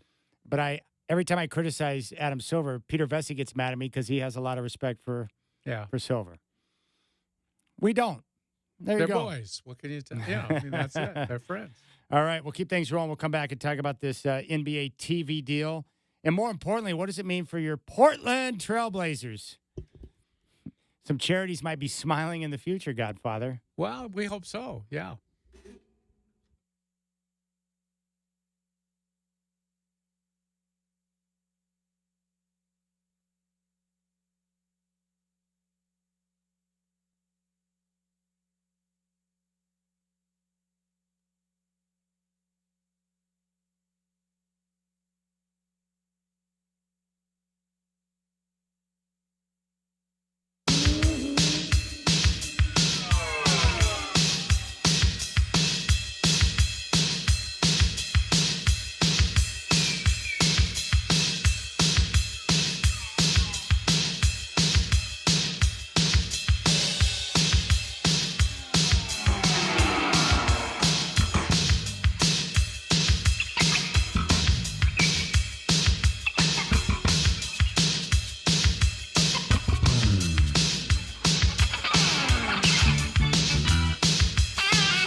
All right, so many things, Godfather, you have my mind fascinated about. We'll get to the TV deal in just a moment, but this NBA expansion, two teams are going to be coming in. But these owners, too. Anytime a team says they're not making money, they're lying through their teeth, because you just told me that with the two teams that are coming in, we expect Seattle and Las Vegas. So you're just getting access to the league, so they'll give you an expansion team, and you said the price is $7 billion. I heard that last week. The price will probably be around $7 billion. Now, it could be more than that based on the word we're beginning to hear about the new TV deals, because they're massive, okay? But you have to understand you're paying for the right to be in the league. Yes. That means you get to share the TV money. Uh-huh. Well, that means the other owners aren't going to get as big a share in the TV money as they did before, because they got to split it among two more members. So when you pay for your expansion fee, you're paying partly to compensate for them for giving up their shares to you. And that money, the $7 billion per team for the expansion teams, is evenly split amongst the 30 NBA teams. Right. Well, I did the math on that. If they have two expansion teams that each pay $7 billion, so a total of $14 billion, that is $466 million per team. Gosh, what a coup! Merry Christmas. Is that unbelievable? That just lands on your doorstep for virtually doing nothing. You're doing nothing. Yeah. And you're giving up nothing. You're just allowing somebody else to join the club. Yeah. I've been a part of a lot of clubs in my life, not one that costs $7 billion. Yeah. Yeah. What's interesting is to see how that, and this I'd never thought of until right now. Yeah. That's profit, okay? Yeah. Will that be figured into the gross profits of the teams in determining the salary cap? Yeah. Because if it is, oh, man, that Explosion. cap's going way up, especially you figure the expansion fee together with how much more the TV contracts are for. Yeah. That cap might go way up. Okay. So for the Trailblazers, the numbers that are floating around on the new TV deals, it appears that Commissioner Silver is going to make his owners very happy. It looks like they're about to get a bunch of TV money. What was the reported offer that the Nike group made on the Trailblazers? What'd you say? It was 1.8? No, it was 2.1, I believe. 2.1. Yeah, the Phil Knight group. Well, by holding onto the team, she's going to turn around and sell it for much more than that. What, $4 billion plus? Over $4 billion. Good gracious. She might get $4.5 billion out of it. And it'd be justified when you look at the TV money coming in, which is guaranteed. You don't have to sell a single ticket to make that money. You just get that money. They hand that to you, which is like Christmas again. Yeah. So, yeah, you're going to have to pay to get in. But when you get in the door, you're going to get paid right back. That is unbelievable. Yeah. That's serious money. Mm-hmm. Yeah, the whole thing's serious money. It's just incredible. Well, me. you and I have been talking about this for a couple of years. We thought, just in relation to the Trailblazers, if anything were to happen with the team being sold, they would wait until after the TV deal is in place. And this is why. Yeah. Why sell it for $2 billion when you can wait a couple of years and it can be worth triple that number? Yeah. Yeah, and people need to be reminded, to be fair, Jody Allen's not getting this money. She's the trustee for Paul Allen's estate, and that money has already been committed to charities. Yeah. Which is great that Paul set it up to go to the things that matter most to him, which is cool. Yeah. I would imagine she's being paid handsomely like anyone in her position would as the executor of a trust that's worth that much money. Yeah, it's my understanding she's paid a percentage of the amount of money that's in the trust, which is a lot, several $1 billion. So yeah, when you're talking, she's making millions just for being the trustee. Yeah, many millions. Yeah, that's impressive, man. The NBA. Hey, join our club. What's the cost? It's only $7 billion. You want a team in Las Vegas? $7 billion. Yeah. Well, and the good thing for some of these teams, nobody sits down and writes out a check for $7 billion for a team. Yeah. It doesn't work that way. They're all financed. They finance them. So you have to have a certain amount of money coming in. Yeah. So you don't Venmo $7 billion to Commissioner Silver. They won't even let me Venmo $1,500. So I don't know. There is a limit on that Venmo stuff. But Can you imagine writing a check? Do you guys take checks? Hey, Commissioner Silver, does the NBA take checks? Yes. Can I $7 billion. I'd like to put that on my American Express Platinum card. Well, if you had a black card, maybe, yeah, but not the Platinum, no. Is there any limit on the black card? I don't think there is, no. Hmm. No.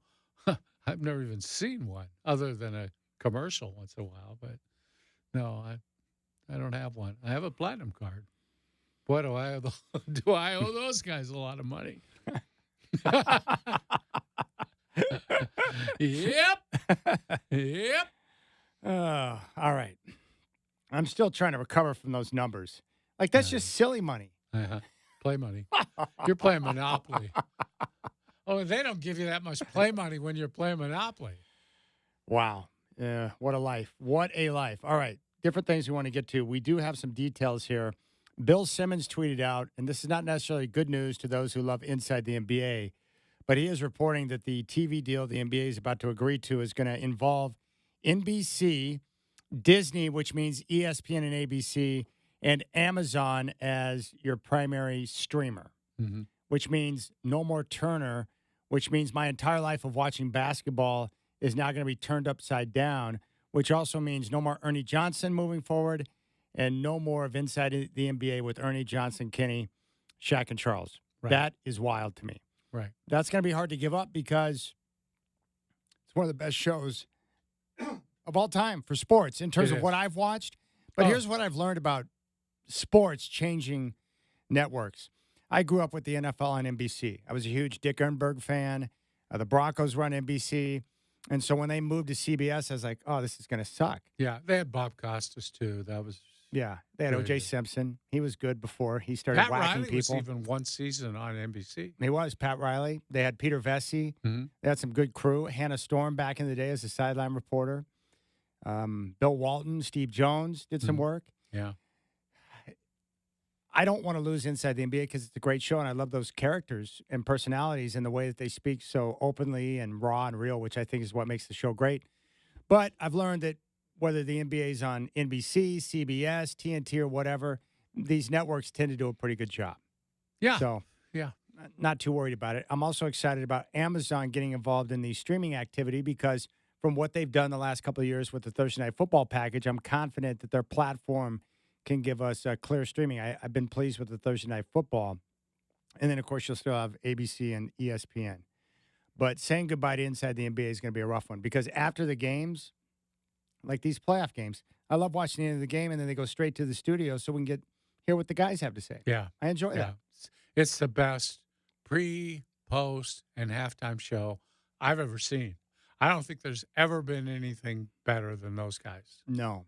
And the problem is you can't replicate something like that again. You could maybe take Charles. Charles would be good in any role. But without Ernie Johnson and that entire crew together, it's just not the same. You're talking about big bucks. Wait till Charles hits the open market because he's got an out clause. He can get out. Doesn't matter. He'll be a free agent. They're going to be bidding off the charts to get him. He's the heart and soul of that show. I heard the Chuckster talking about this. We talked about it a couple weeks ago. It was an ingenious move. He asked the question, well, what happens if you guys don't get the NBA? He's like, well, I want an out in case you lose the NBA. Well, we can't give that to you. Well, why not? And he fought for it, and he gets the out. So he is a free agent if they lose the NBA. Yeah. And a free agent, if you're Charles Barkley, he will be a man in demand, and he can sit back and just pick and choose what he wants at the price that he wants. Yeah. He'll make many more millions in his next contract than he ever did as a basketball player because he's so good on TV. He's best. How many personalities are there that people will actually go to tune into because they want to hear them? That's when you know you're a real difference maker. Yeah. And Charles is one of those guys. I love Kenny and I love Shaq, but those two guys on their own, not the same without Charles. And they wouldn't be the same without Ernie Johnson Jr. either. And they know that. Charles even said that too, where it's like, hey, without Ernie, it's not. He's the key to the show. Mm-hmm. He's the one that keeps it moving in the right direction. He's the one that corrects the guys when they butcher stats or give out faulty information. He does it so well, too. Or really when Shaq starts making the MVP about himself. He's like, well, let's keep it focused on this year. He's just so subtle in how he works that set. There's genius behind it. Yeah. But what a real pro like Ernie does is you don't notice what he's doing. He just does his job. It's amazing. Yeah, and their whole presentation, the graphics and the animation and all the things they do It's money. is really well done. They have some great people working on that show. All right. I want to ask you about this.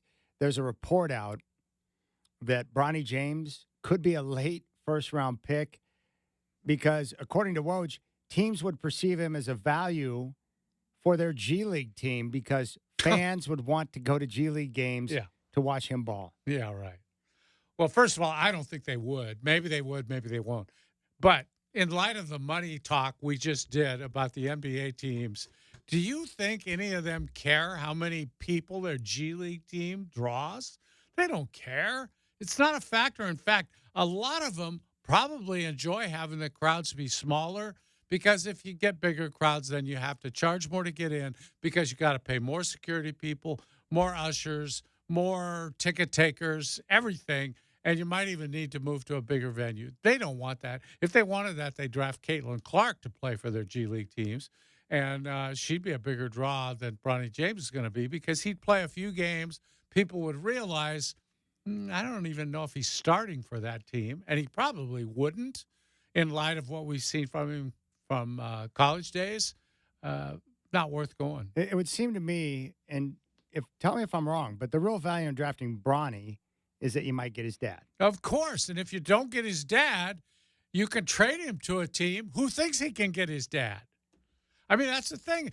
If you get him in the draft, the Lakers will – what would the Lakers give you to get Bronny?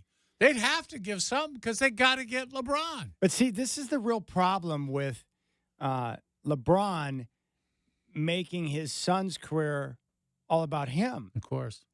Now he's going to be drafted in a position where he probably shouldn't be drafted all because of his dad. Yeah, and don't tell me about, Rich Paul's put the word out that it's not imperative that he get him on his team and blah, blah.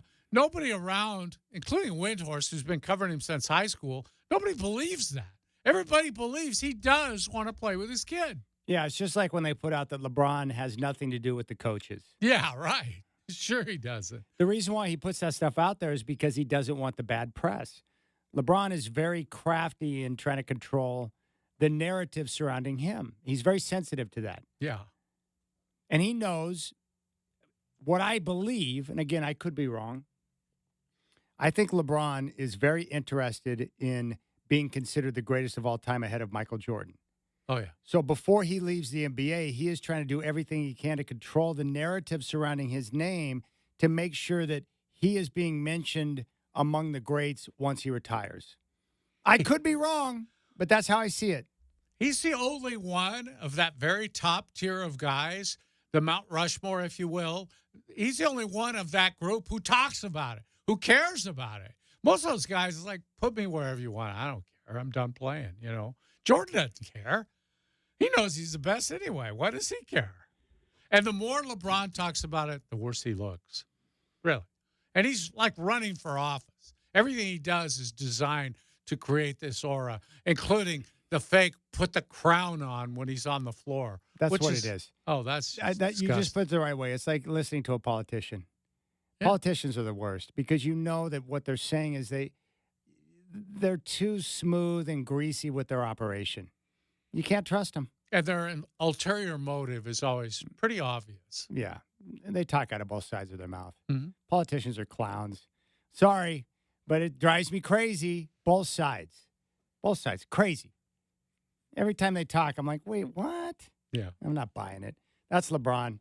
He's running a campaign. He's trying to go down as the GOAT. Yeah, he is.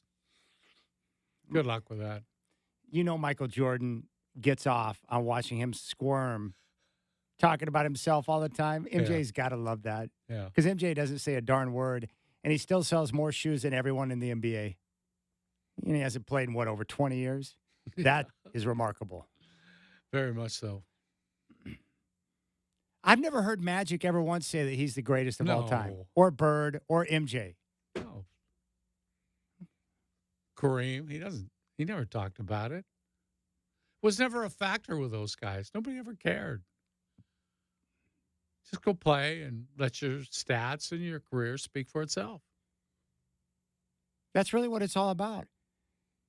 If you can look back at the end of your career, did you do everything that you could to be the greatest of all time? Yes. Okay. Good. I can live with that. Most of those guys are like that. They don't look at failure the same way we do. Yeah, and he got so locked into the ring culture. He's going out creating teams on his own, trying to load up to get there again and all that stuff that he went through. The other guys never did that. No. Bronny boosting ARG League is money. God. Give me a break. Jump in the car and drive out to UP and see the G League game because Bronny's playing.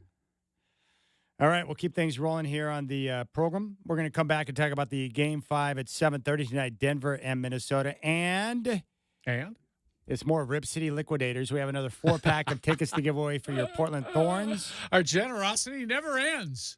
We are a very giving crew. We are. We deserve more credit for being so giving, I think. Yeah. All right, your chance at Thorns tickets coming up next. We'll talk Timberwolves and Nuggets on the Rip City Drive.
All right, Godfather, YouTube.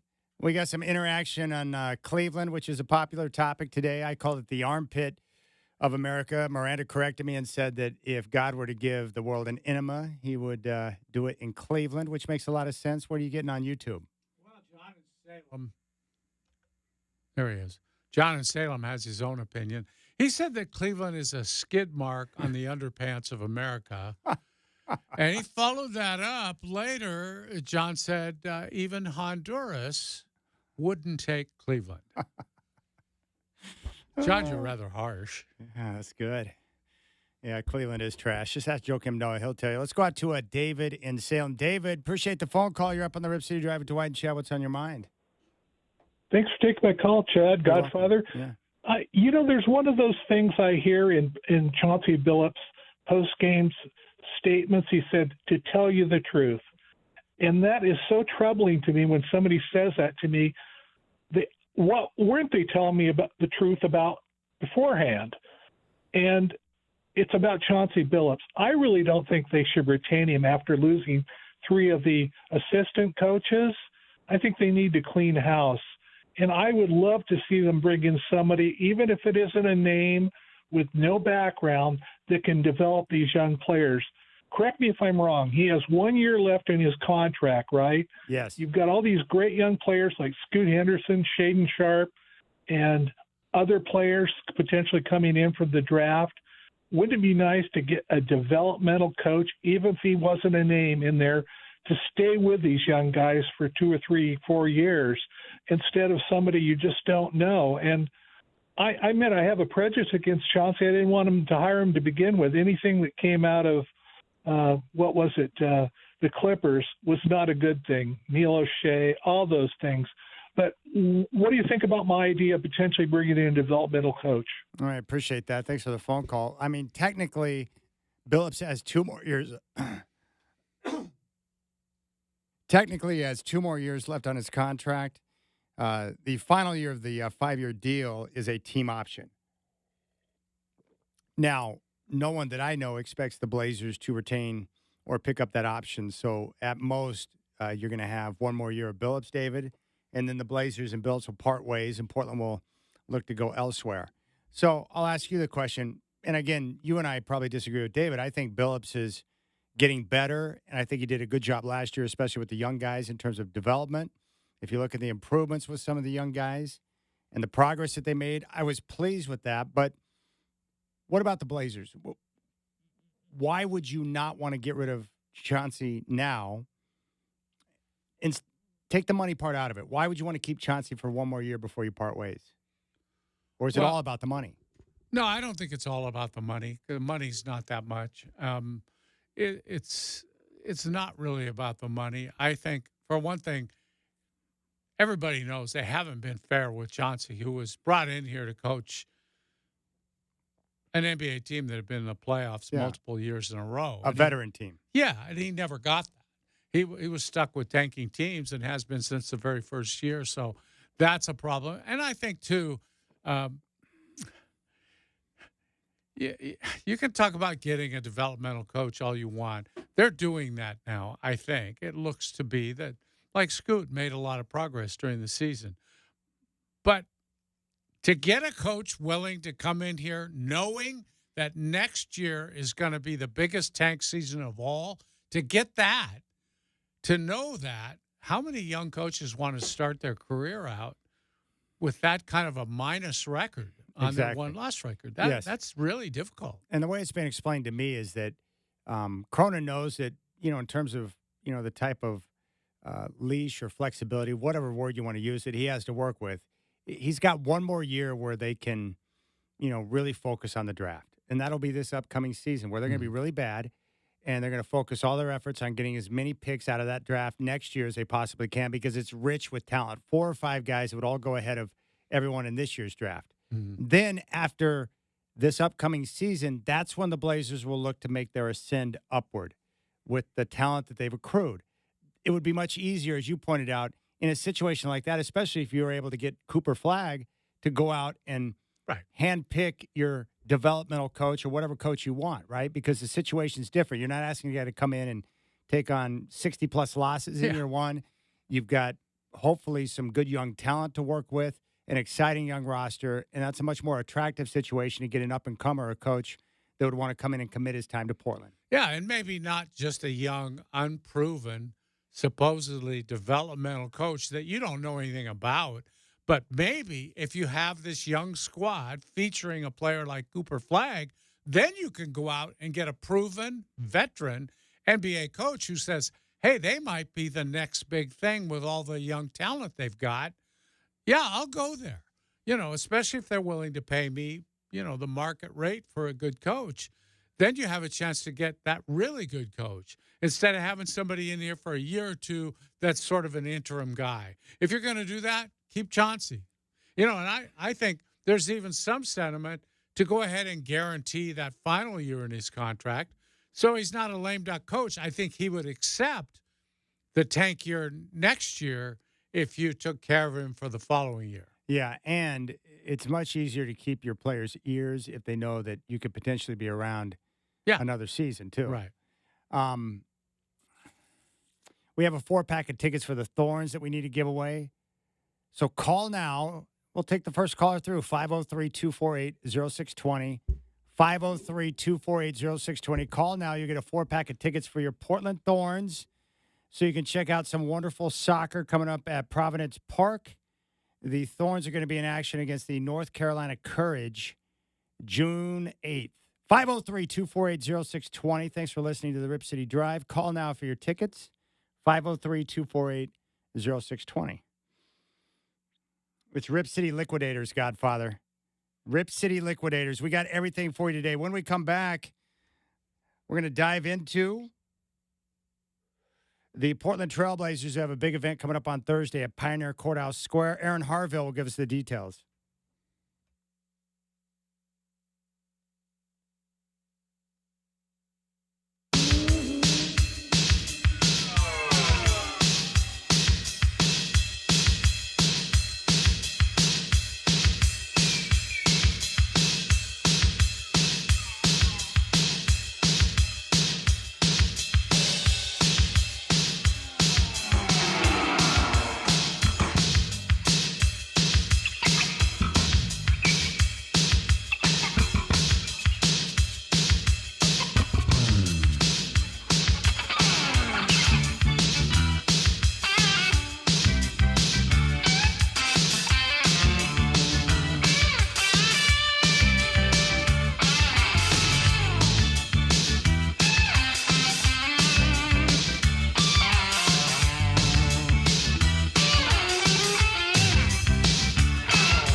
All right, it's now 5 o'clock chat here. Kirk Cousins met with the press today and addressed the Falcons, taking Michael Penix in the first round. The quarterback room is a working force for one another, and that's never not been the case. So we're all in there as a working force together to help each other.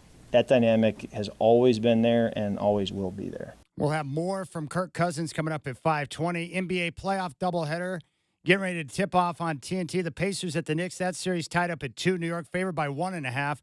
OG Anunoby expected to miss Game 5 with a hamstring injury at 7:30. Timberwolves at the Nuggets. That series also tied at 2. The road team has won all 4 games. Denver is favored by 4.5 at Ball Arena. Rudy Gobert got docked $75,000 for once again showing the money gesture to the officials in Game 4. Doug Gottlieb has been hired as head coach of Wisconsin Green Bay. He'll head their basketball program. More of the Rip City Drive with Dwight and Shaq coming at you right now.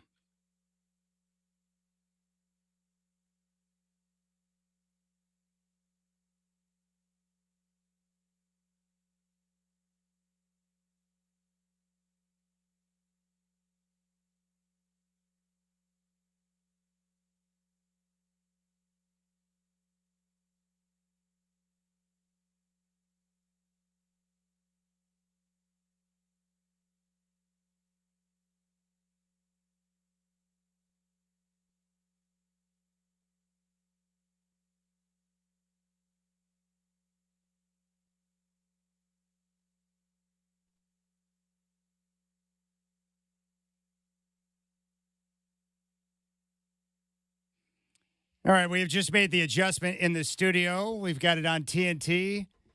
A couple of Game 5s tonight, Godfather. Knicks and Pacers coming up here in just a moment. The war of attrition. The Knicks, a 1.5-point favorite. The second game, Timberwolves and Nuggets from Denver. Yeah. Nuggets right now a 4.5-point favorite. So these two games going to be big time tonight. And like usual in a 7-game series, tied at 2, the winner of Game 5's got all the advantage moving forward, usually.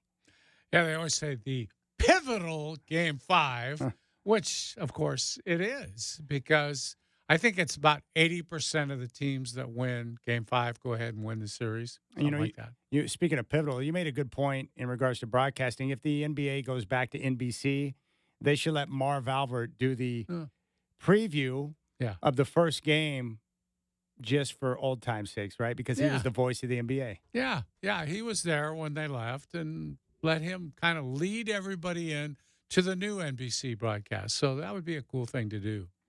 All right. We're very happy to go to the phones and welcome back the brand marketing manager for your Portland Trailblazers, Erin Harville. She's back on the show. The Trailblazers have a big party coming up on Thursday, 11:30 to 1:30 at Pioneer Courthouse Square. Erin Harville is back. Erin, it's great to have you back on the show.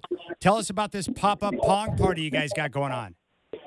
Yeah, thanks so much for having us. Yeah, we're super thrilled to be having 2 first-round draft picks coming to the Trailblazers. And so we just want to have a pop-up party with all of Portland. You know, lots of P's going on there. Something fun at the Pioneer Square Courthouse Thursday the 16th from 11:30 to 1 p.m. Prizes, tickets to our NBA draft party here at Moda, so it will be here with us. Tickets to opening night. Lots more prizes, gears, chance to meet your mascots, and then, you know, music just all around fun. Something just to pop up and let people know that, hey, we're here, we're having a good time, and we're excited about what's coming next for Portland. Okay, Erin, now you got to explain to me, what is Blazers Pong? I know a little bit about this Pong thing, but what's Blazers Pong like? Well, you know, the draft lottery, you know, the ping pongs had, you know, our lucky numbers on them that gave us our picks.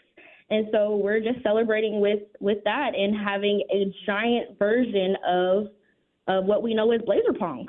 So if you've ever played regular Pong, then you kind of know how to play with Blazers Pong. Is basketball shooting into the largest cups that you've ever seen. Nice big red cups.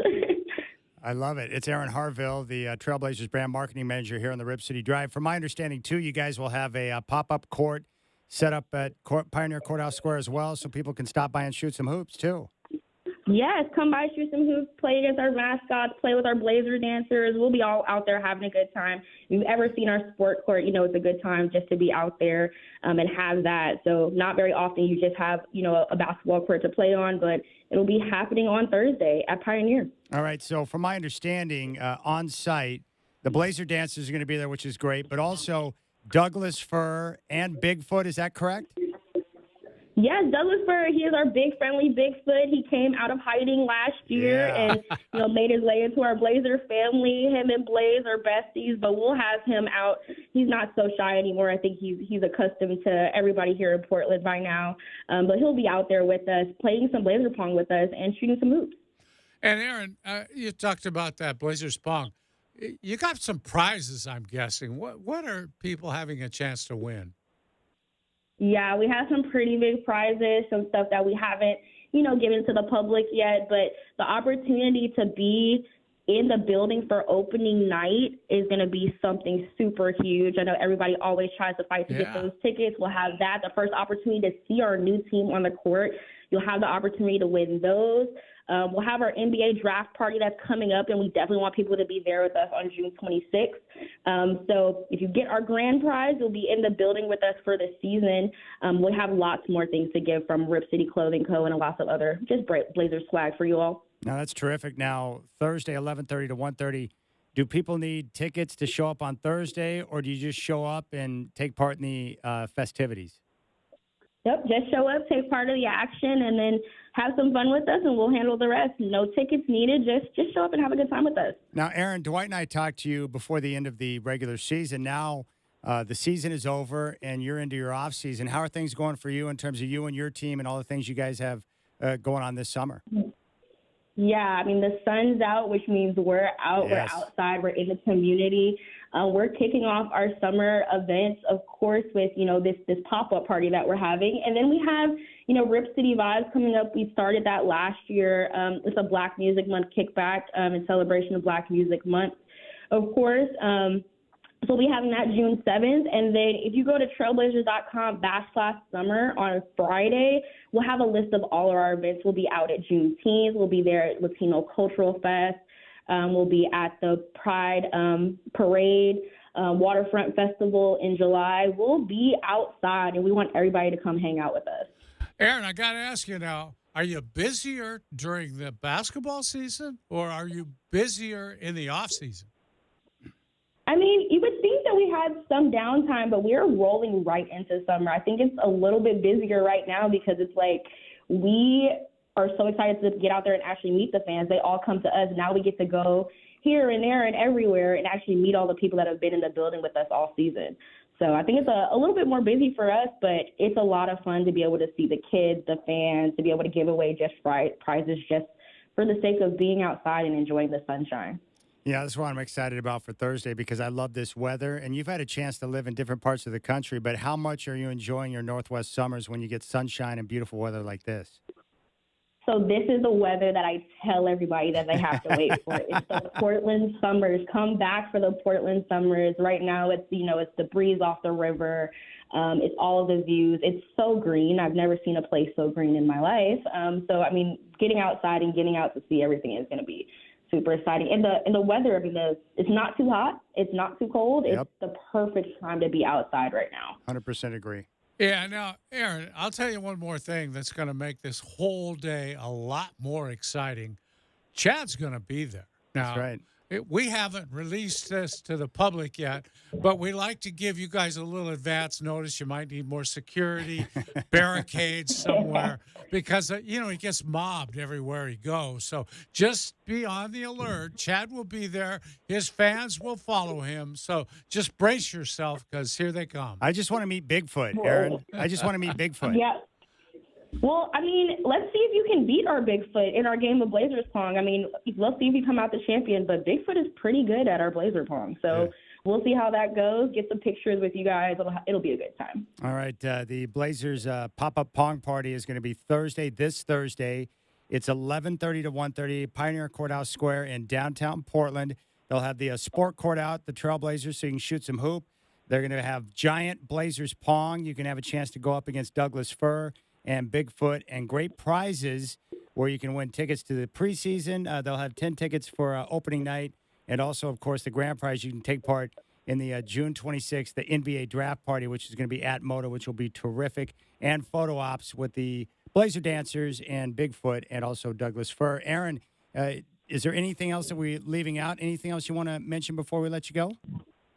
Of course, we want everybody to be here at Moda on June 26th for our NBA draft party. You go to trailblazers.com/draft central. Go ahead and get your tickets and get your spot to be in the building so you'll be the first one to see the new talent that's coming to Portland. All right, that sounds great. It's the brand marketing manager for your Portland Trailblazers, Aaron Harville, once again on the Rip City Drive. Aaron, thank you so much for your time. Appreciate all your work, and we'll talk to you soon. I'll see you on Thursday. Of course, we'll see you outside. Thank you so much. There you go. Aaron Harville, Portland Trailblazers, pop-up Pong Party. You know, one thing I did do, I think it was at Six Flags with Kaylee, they actually have a basketball hoop set up there, and it was set up for a three-point contest. So they had the racks of balls all the way around the three-point line. So she wanted me to do it, and I've always wondered what it would feel like to be Larry Bird and get up that many shots in 60 seconds. It was fun. I was not exactly Larry Bird with my stroke, but going through that process. I've never played giant pong, so we'll see. I will try to match up with Bigfoot when we get down there. Was that court down there? Was that NBA distance or was it a little closer? It was college distance, so it was a little bit longer than the high school range, Right. but I don't think it was full NBA range. Okay. The one thing I know now, because I used to shoot hoops constantly when I was younger, but now I don't play a lot of basketball. When I step on a basketball court now and I shoot an NBA three, it's freaking long.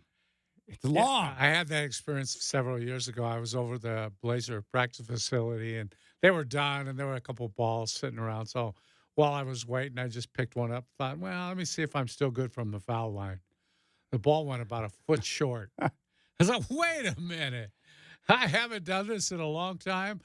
Maybe bend my knees a little more, put a little more behind it. Not as easy as it used to be. Yeah. You know, the one thing all I wanted to do was be a basketball player when I was younger, but I just wasn't good enough. But the one thing I could do was shoot. And so I would, practice every day. And so free throw shooting was a strength of mine. At the Tiger Cage camp that I went to multiple years in junior high and then into high school, I won the free throw shooting contest for most consecutive free throws. Wow. But I was practicing all the time back then. So I had my routine down and everything. And so that's what drove me crazy about the Dallas Mavericks last night. How does an NBA team go 12 of 23 from the foul line, Godfather? I can't really explain it except to say it happens. It happens sometimes to really good foul shooting teams. When you were covering the league, it was different then because you got to watch practice, right? What would coaches do to simulate pressure in practice so that you could get players accustomed to those pressure-packed moments where they got to hit big free throws, like in a playoff game? Well, there's ways to apply that pressure in practice, and the way to do it, and you'll see high school coaches even do this, they'll end practice and then randomly select a player and say, okay, guys, gather around and help this guy out, cheer for him all you want. He's got to make 2 free throws in a row right now, got to make 2 for 2, or we practice another hour. Now, you talk about a guy wanting to make free throws and all his teammates there putting pressure on him to make those free throws, that's it. That approximates the pressure. That's awesome. Well, and you see you've seen football coaches do the with same the kickers. thing. With kickers. Absolutely. Yeah. You kick this one from 60 yards, practice is over, pal. And nothing spells pressure like not wanting to let your teammates down. Yeah. That's key. Do you think coaches are still doing that today? Yeah, I think probably so. Yeah, I've seen Blazer coaches do it back when we got to see the last 10 minutes of practice. But then they would select the best foul shooter, and those guys rarely missed. You got to select the guys who really need that pressure. Yeah, that's true. We should try that someday on the show. Hey, Godfather, go make 2 free throws in a row, and we get to go home and don't have to worry about doing the show. Could you do it? Well, if I could shoot from about 5 feet away. If it meant getting away from me for the next 3 hours, you might be able to sink 2 free throws. Yeah. How far can I go to shoot those free throws? All right, we'll keep things rolling. We're going to come back, and how about we take a master class in how to deal with the press? Oh, yeah. I know what you're talking about. Yeah. Kirk Cousins. Yeah. He's PhD. 16 minutes of a bunch of different press members trying to get him to crack on Michael Penix. No, He didn't break. Not even come close. no. He And answered it the right way. And sounding so sincere while doing it. The darn quarterbacks, man. They can throw the football. They got beautiful wives, and they're good behind a microphone, and they're good at golf. They got the whole life. Are they quarterbacks because of all those things? Or do they have all those things because they're quarterbacks? That's a great question. And they're rich, too, especially Kirk Cousins. Yeah. I've only made about $400 million in my career. Sports business Hall of Famer right there. If Kirk Cousins isn't careful, he might try to buy into the NBA. Yeah, I'll buy one of those teams for $7 billion. Right. All right, that's up next.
Hey, Godfather, I just had a conversation with Casey, who brought Brian Cage into studio. Yeah. He said that Brian was super cool. He finished the interview here, then he went down and did one with Z100. Oh. Then he went back in the green room and started pounding a bunch of chicken and potatoes and drinking his water. Really? Yeah, he was on point, man. He was cool. When we were taking our picture with him in studio, I put my arm around him, and my fingers were attached to his lat, and it was one of the thickest, most incredible lats my fingers have ever touched. Oh, really? Yes. And then the butt cheeks that he had for chest. I mean, that guy is, he was well put together. I was surprised he came in without some sort of muscle shirt on. Well, I expected I just that. wanted him to be shirtless. I thought he would come in shirtless with like full wrestling garb on. I thought that would have been sweet. We should have asked him to take the shirt off, though. I think the YouTube numbers would have jumped quite a bit if we had done that. How much money do you think he's making? He's making millions? No, probably into six figures Oh, every 6 year. figures. Yeah, Well, I don't know about 6 figures. That's a lot for. That's only the real top guys are there.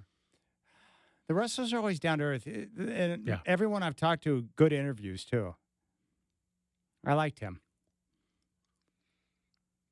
I was trying to imagine him swinging a golf club and what that would look like. Yeah. If he was on the golf course, his arms bursting through the polo, trying to swing a driver or whatever, that'd be an impressive sight. Sounds like he is a wrestler, and that's about it. What do you think is the best thing about being a wrestler? You're 40 years old. You're this deep in your career. Like, what do you think he enjoys most about it? Or what do you think wrestlers enjoy the most? Well, it's good money. You Being on, I being think on it's stage, fun to right? be. Yeah, You're a performer. It's fun to be in front of a live audience. I would like to do this show every day in front of a live audience. It's just a thrill. You're tightrope walking. You know, you're out there. They're going to love you or hate you, and it's like that's a rush. And then we could have the canned laughter. So when we drop bad Yeah, jokes, we of get the course. ho, ho, ho, ho, ho. Yeah. Well, we got to listen to this. Kirk Cousins, but according to reports, was not particularly pleased when the Falcons decided to take Michael Penix, number 8 overall in the NFL draft. And if he was a little bit upset or confused by that decision, it's understandable considering he signed a guaranteed deal worth over $100 million with the Falcons. He was expected to be their quarterback for the next 2 or 3 years. But like quarterbacks do, when we talk about quarterbacks, or at least when I picture quarterbacks in my mind, face of the franchise, almost a CEO type individual, meaning you're the face of the franchise for a multi-billion-dollar industry, the NFL. So the way you operate, the way you communicate, the way you act, with all eyeballs, all your teammates watch you. You set the pace for the entire team. Yeah. Whether you want it to be that way or not, that's just the way it is because you're the quarterback. Well, it's important in how you deal with everything. And he met with the press today, and for 16 minutes, there was about, 6, 7 different questions. It sounded like they were trying to get him to say something bad about Michael Penix or to Sure. express his frustration about the drafting of Michael Penix, right? That's the feel I got. Mhm. Well, he talked about a lot of different things, but this is how you handle these type of situations. And when I hear Kirk Cousins talk, I'm like, no wonder people love this guy. No, this is like a clinic on public relations. Well, here is Cousins talking about relationships. This would be the anti-Jamal Murray. After he threw the heating sleeve onto the floor, he didn't talk to the press at all. And then when he was asked about it, when he met with the press a couple days later, he's like, well, that happened 2 days ago. We're on to the next game. That's not how you handle that. This is how you handle difficulty. Hey, Kirk, transparency and communication are essential. When the Falcons were courting you, if they would have told you then that they were going to take a pick quarterback at 8, would you have signed? I don't really deal in hypotheticals. You know, we could go down that path for a long time. In a lot of ways, it just doesn't do us any good. So, I'm excited for this opportunity to have. I think it's a real privilege to be a quarterback for the Atlanta Falcons, and I'm trying to make good on the opportunity they've given me with the way I work each day and the way we play this fall. What's your leadership style when it comes to Michael then? Is it lead by example, or are you trying to build a rapport with him directly? Well, I don't think it has to be either or, right? I mean, I think it's going to be it all, right? You got to build relationships, you make deposits in people, you serve, you ask questions. I think there's a place for the quarterback room is a working force for one another, and that's never not been the case. So we're all in there as a working force together to help each other that dynamic has always been there and always will be there.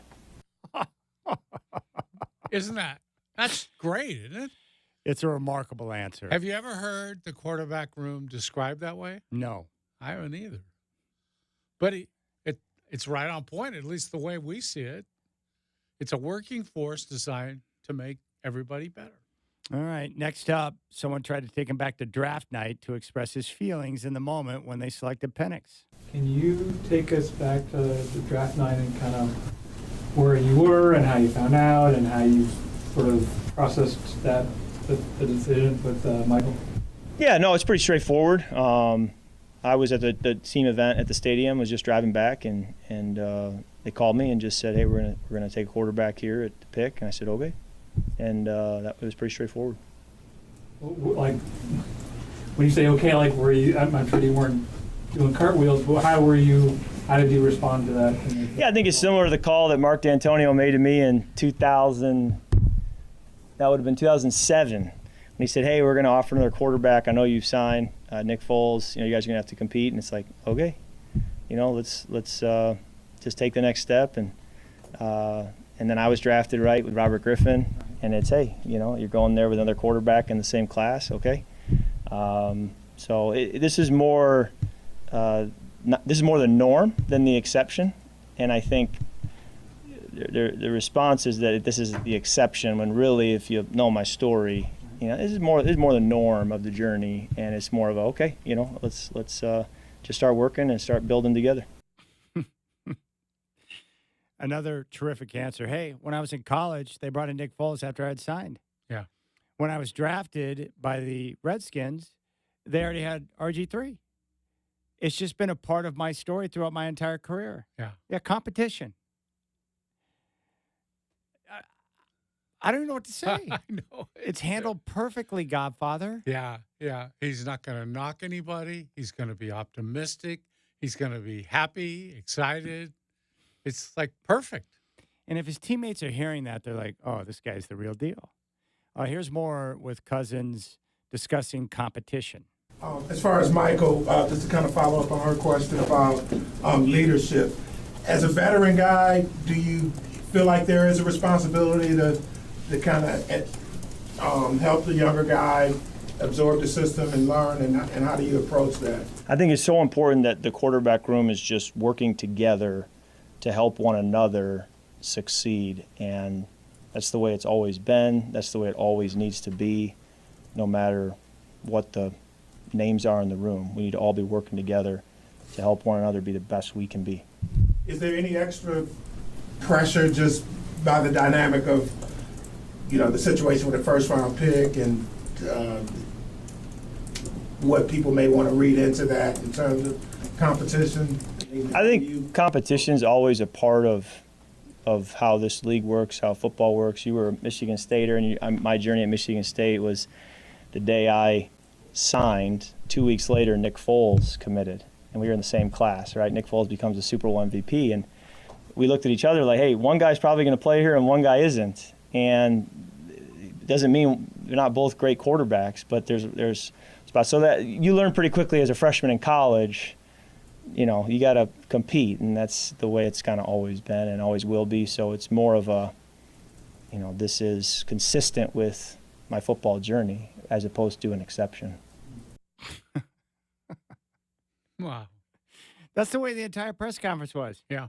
People trying to get him to crack, and he just continued to deliver proper answers. Yeah, and as the media should, they kept coming back at him with different ways to try to get him to open up and say something stupid, but he's way smarter than the media. And you're just hearing it, but if you watch the video, his responses were not, his body language was not uncomfortable. Yeah. He was smiling. He was at ease. Mm-hmm. Like, he just knew what was going to go down, and he was fully prepared for every single question in every different way they wanted to ask the same question, because it was basically the same question asked about 10 different times. And he always comes across as such a likable guy. You'd like to live next door to him, Well, and I thought, this is why I would recommend people or players take part in the Netflix series, right? Quarterbacks. Yeah. Kirk Cousins came away, you walk away from that saying, I love that guy. Yeah, no kidding. Yeah, he came across so well. And before that series, Chad, Kirk Cousins. Yeah. I didn't really care about him either way. Now I think he's a good guy, and I wish all the best for him. Yeah, I when I find out what is inside of a guy, Yeah. I'm like, okay, I want Kirk Cousins to succeed because I respect him. That's really awesome. In fact, he mentioned today in the press conference, I thought was cool. They were asking about his comfort level with the offense, and he's like, well, it's a brand new offense. He's like, I just got to play today, and it's like, okay, I understand that word and that word and that word. Can you say that again? He's being reinvigorated because he's having to learn something new for the first time. Sure. Like a rookie. Now, obviously, his experience allows him to maybe pick up on it quicker, but he's having to go through the process a little bit, and he's very open about that too. I just think teammates respect guys like that because Kirk Cousins is the type of guy that will always be accountable too. He's not going to point the finger. If he goes out there and puts up a dud of a game, he'll be like, that's on me. I got to be better. Yeah. Reminds me of that song, Smooth Operator. Yeah, smooth operator. That's what he is. I like being reminded of Sade. Yeah. The Sade Greatest Hits album is one of the great albums of all time. And probably, I would imagine there have been a lot of babies created to that album. That would be my guess. I'm just saying. You like Sade? Oh, yeah. Hey, Shacker, play some Smooth Operator. Great song. Smooth Operator. Yeah. Yeah, the Greatest Hits Sade album is fabulous.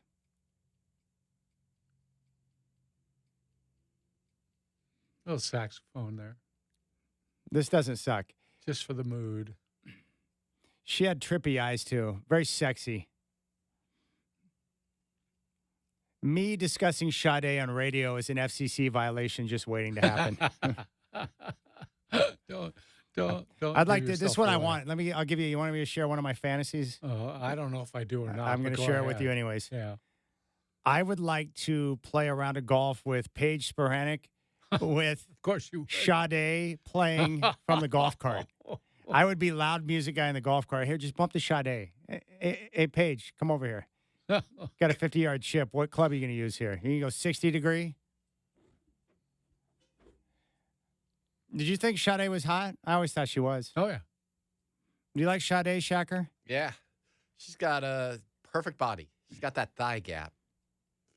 It's true. Have you ever had mommy and daddy time while listening to Sade? Is it on the Yacht Rock playlist? I don't think Sade does not qualify as yacht rock. I don't think. No. I don't think she fits in the yacht rock category. No. All right, thank you. I'm glad you played Sade. I feel better now. I like her. Very sexy music. Kirk Cousins. Hey, quarterbacks. I'm telling you, man, they're good at golf. Like, they make money. They drive me crazy because they're just good at everything. Why is it they're always handsome? I know. How many hideous big-time quarterbacks are there? None? There's a bunch of them out there, but not the great ones. The best ones are all handsome guys. I mean, really, the kookiest-looking guys are probably like Peyton Manning and Eli Manning because they have the oddly shapened foreheads. Yeah. But they're not ugly. No.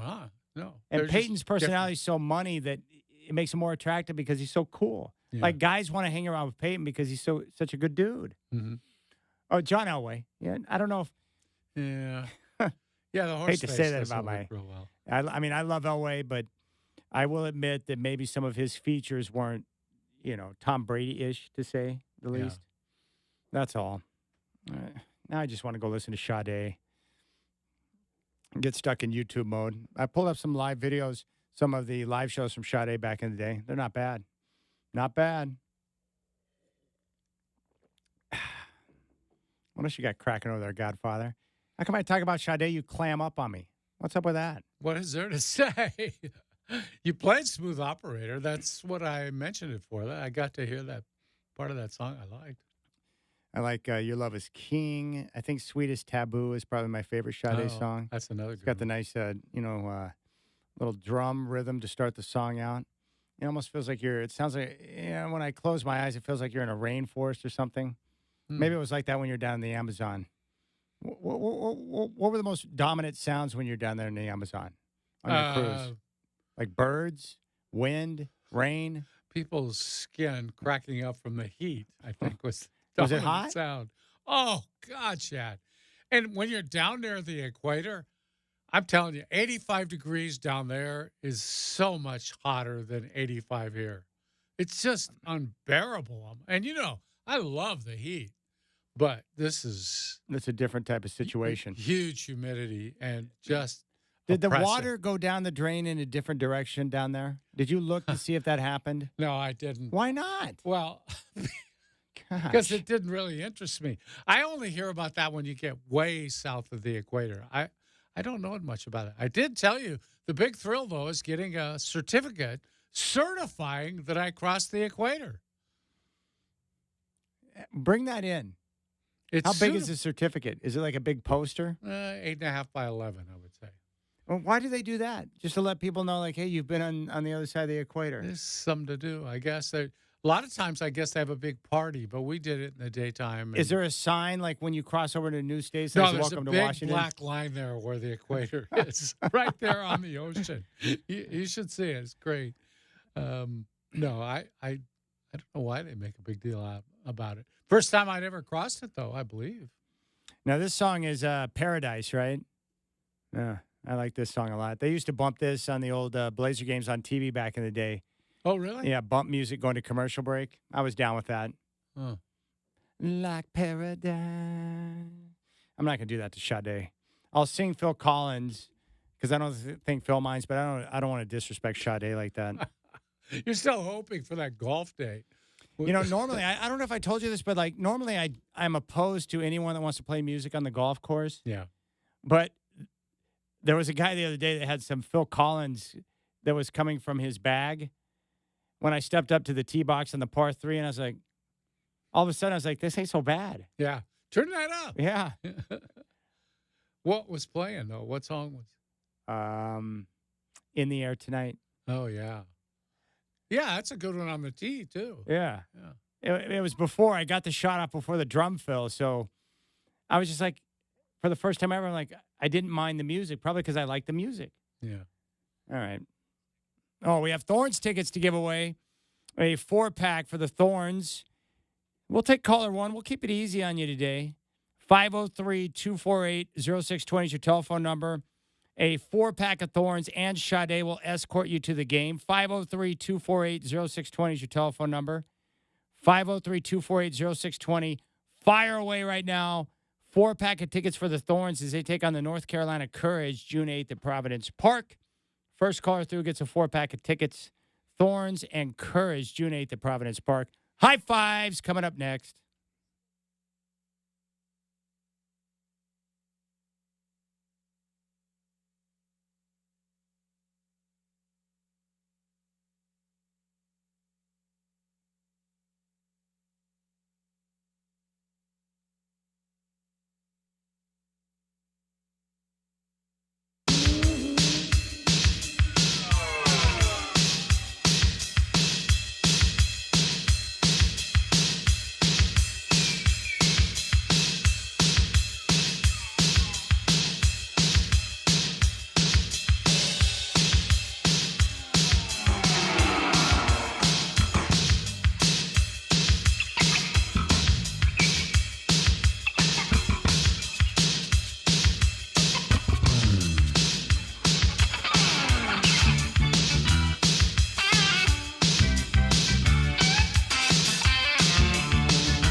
Hey, wait, this isn't Lionel Richie. What's going on here? Quit doing this crap to me. Oh, my gosh. You got double-crossed. No, just turn that. Oh, my gosh. There's certain songs that should not be sung by other people. That would be one. No one can sing Easy Like Sunday Morning except for Lionel Richie. Yeah. Yeah, there we go. Give me the real man. Give me the real Lionel. That fake Lionel. Get that crap out of here. Just like I don't want some fake Sade singing Paradise, because that's not Paradise. It's painful. Here it is. Give it to me, Lionel.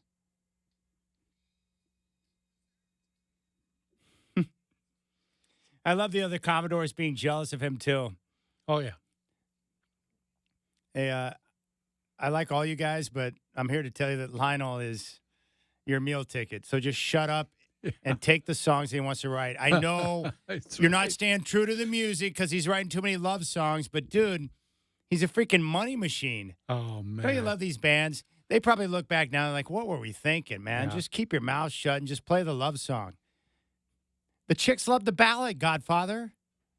Don't fight it. You got a guy that prolific, writing and singing. Just Dude, be nice to him. He was white hot in the 80s. He's still around, too. He's a badass. I love Lionel Richie. I've not seen him in concert. Would love to. Was it him? No, was it Michael Jackson? Who burned his hair doing the Pepsi commercials? That was Michael. Yeah, Michael Jackson. I think Lionel did those too. Let's go out to the phones.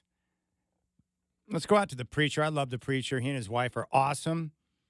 He's going to want to talk Knicks. The Knicks. Let's go out and talk to the preacher. What's up, brother? Well, beautiful day to everyone, including you and the Godfather. I can't believe this, but the NBA on TNT Inside Edition going bad or done is tough. I mean, that's huge. I mean, that is a championship type of pedigree right there, and 100%. It's sad to see it go away. And you know what? A lot of kids, teenagers, who once they recognize what they can do with their bodies and do what they can do with their minds in regards to the game, really honed in on this. And I mean, it was all over the balance, and it worked. And I just can't say how hard it's going to be to see it gone. I agree. Let me say this: the Pacific Northwest is kind of used to this right now with the Pac-12 dissolving. Would you agree? So the TNT is dissolving, Pac-12 is dissolving, all based off money. Okay, I'll sell it right there. And I got an F League all across America in the playgrounds. One is Deacon, Colonel Summers, and Laurelhurst up in Portland. So I hope New York gets to the finals on defense, because that's what it's going to take. You have no referees to backbone anything you say out there. It's all real. And what I've learned since maybe 4 years ago, it's not what you call where everyone boos. It's what you don't call and let it go. And I'm done with that. You're the man. Hey, give my best to your wife, buddy. That's the preacher right there. Yeah, I would love to see some of these NBA players whining like they do in NBA games on the playground. I mean, guys, now they every single time there's a whistle, they all look like dumbfounded that there was a call. I know. And they immediately turn to their bench looking for the replay. Like Jamal Murray is doing everything he can to irritate me right now. It's like, hey, Jamal, can you just quit being a front runner? And then they show the replay, and they actually fouled pretty obviously. Yeah, it's a no-brainer. They act like, oh, no one will ever be able to replay this, so I'll pretend like I didn't foul him. There's been a couple where it's like, dude went full cavity search, and then he looks at the ref like, what are you doing? Yeah. And then he goes right to the bench, replay. It's like, no. These coaches got to be smarter. Just assume your player's lying to you when he says replay. Oh, for sure. They probably do, I would guess. Yeah. All right, let's go back out to the phones. Oh, by the way, Rip City Mike says, one of the other channels will pick up the Inside the NBA. It's too big of a show to not be on TV. Well, the problem is Ernie Johnson is not going to leave Turner. Yeah. And Turner's not going to let Ernie Johnson pop up occasionally on a different network to do Inside the NBA. That's not happening. No, he's got exclusivity, I'm sure, on that contract. 100%. And he's already said he's not going. And Charles already said, if we don't have Ernie, we don't have a show. Yeah. Inside the NBA without Ernie is not Inside the NBA. Yeah. It's somebody else aside from Lionel Richie singing "Easy." That's how that what works. it is. Yeah. Let's go to Raider Mike. An imposter. Raider Yeah. Mike, you were in Prineville. Where are you at right now? Like Klamath Falls or other some hillbilly town? Where are you at? Boring. I'm home, bro. Okay. I'm here to collect debt. Good. I need to see you in the car jersey. Well, what I want to do is here's what we need to do. I owe Sean and Sandy dinner, and I owe you whatever you want to take from me. So I think that we should all get together and go out, and I can just pay off all my debts at once. And I want to play golf with you too. I'm here till Vegas isn't sweltering anymore. Sweltering No. hot. Yeah, I can't do Vegas full time. Well, dude, the weather up here right now is awesome. Aren't you glad you're up here right now? Perfect. Dude, I played Madras, the airport golf course today. Madras? Stunning. Our buddy Eric Ringer is out in Madras. Yeah. Have you played that place? No, I have not, but he mean, says it's it's awesome. Of course, it's so forgivable. I was launching 240, but like 3 o'clock, and you can still recover. You know, it's just well, dude, I want to course. see you. I want to see you soon. He's got me all jonesing now. Now I can't wait for my tea time tomorrow morning. That's my life right now. It's like, when's my next tea time? I got to play. Yeah. And Nancy's going to hook us up with the Saturday tea time tomorrow. Yes, I'll let you I know. trust Nancy to get the job done. You don't trust me, but you'll trust her. And I told her. I trust you. I'm just saying I know Nancy is on point when it comes to items like that. Yeah, and I told her that you didn't want to disappoint her, and she vehemently said, tell him he's not going to disappoint me at all. I'm not at all worried about it. Well, I am working my ass off for Nancy right now to make sure my game is in tip-top shape for June 1st and 2nd. I'm glad one of us is doing that. All right, big thanks to Brian Cage for showing off his massive body at 320 in studio. We appreciate that. Michael Shacker is a stud. Aaron Harville from your Portland Trailblazers. We'd like to thank Sade for making an appearance on the program. Yes, very nice for All right, Godfather, enjoy your evening. Enjoy the games. See you Shacker, have a good tomorrow, night. huh? I'll see you tomorrow. Yeah.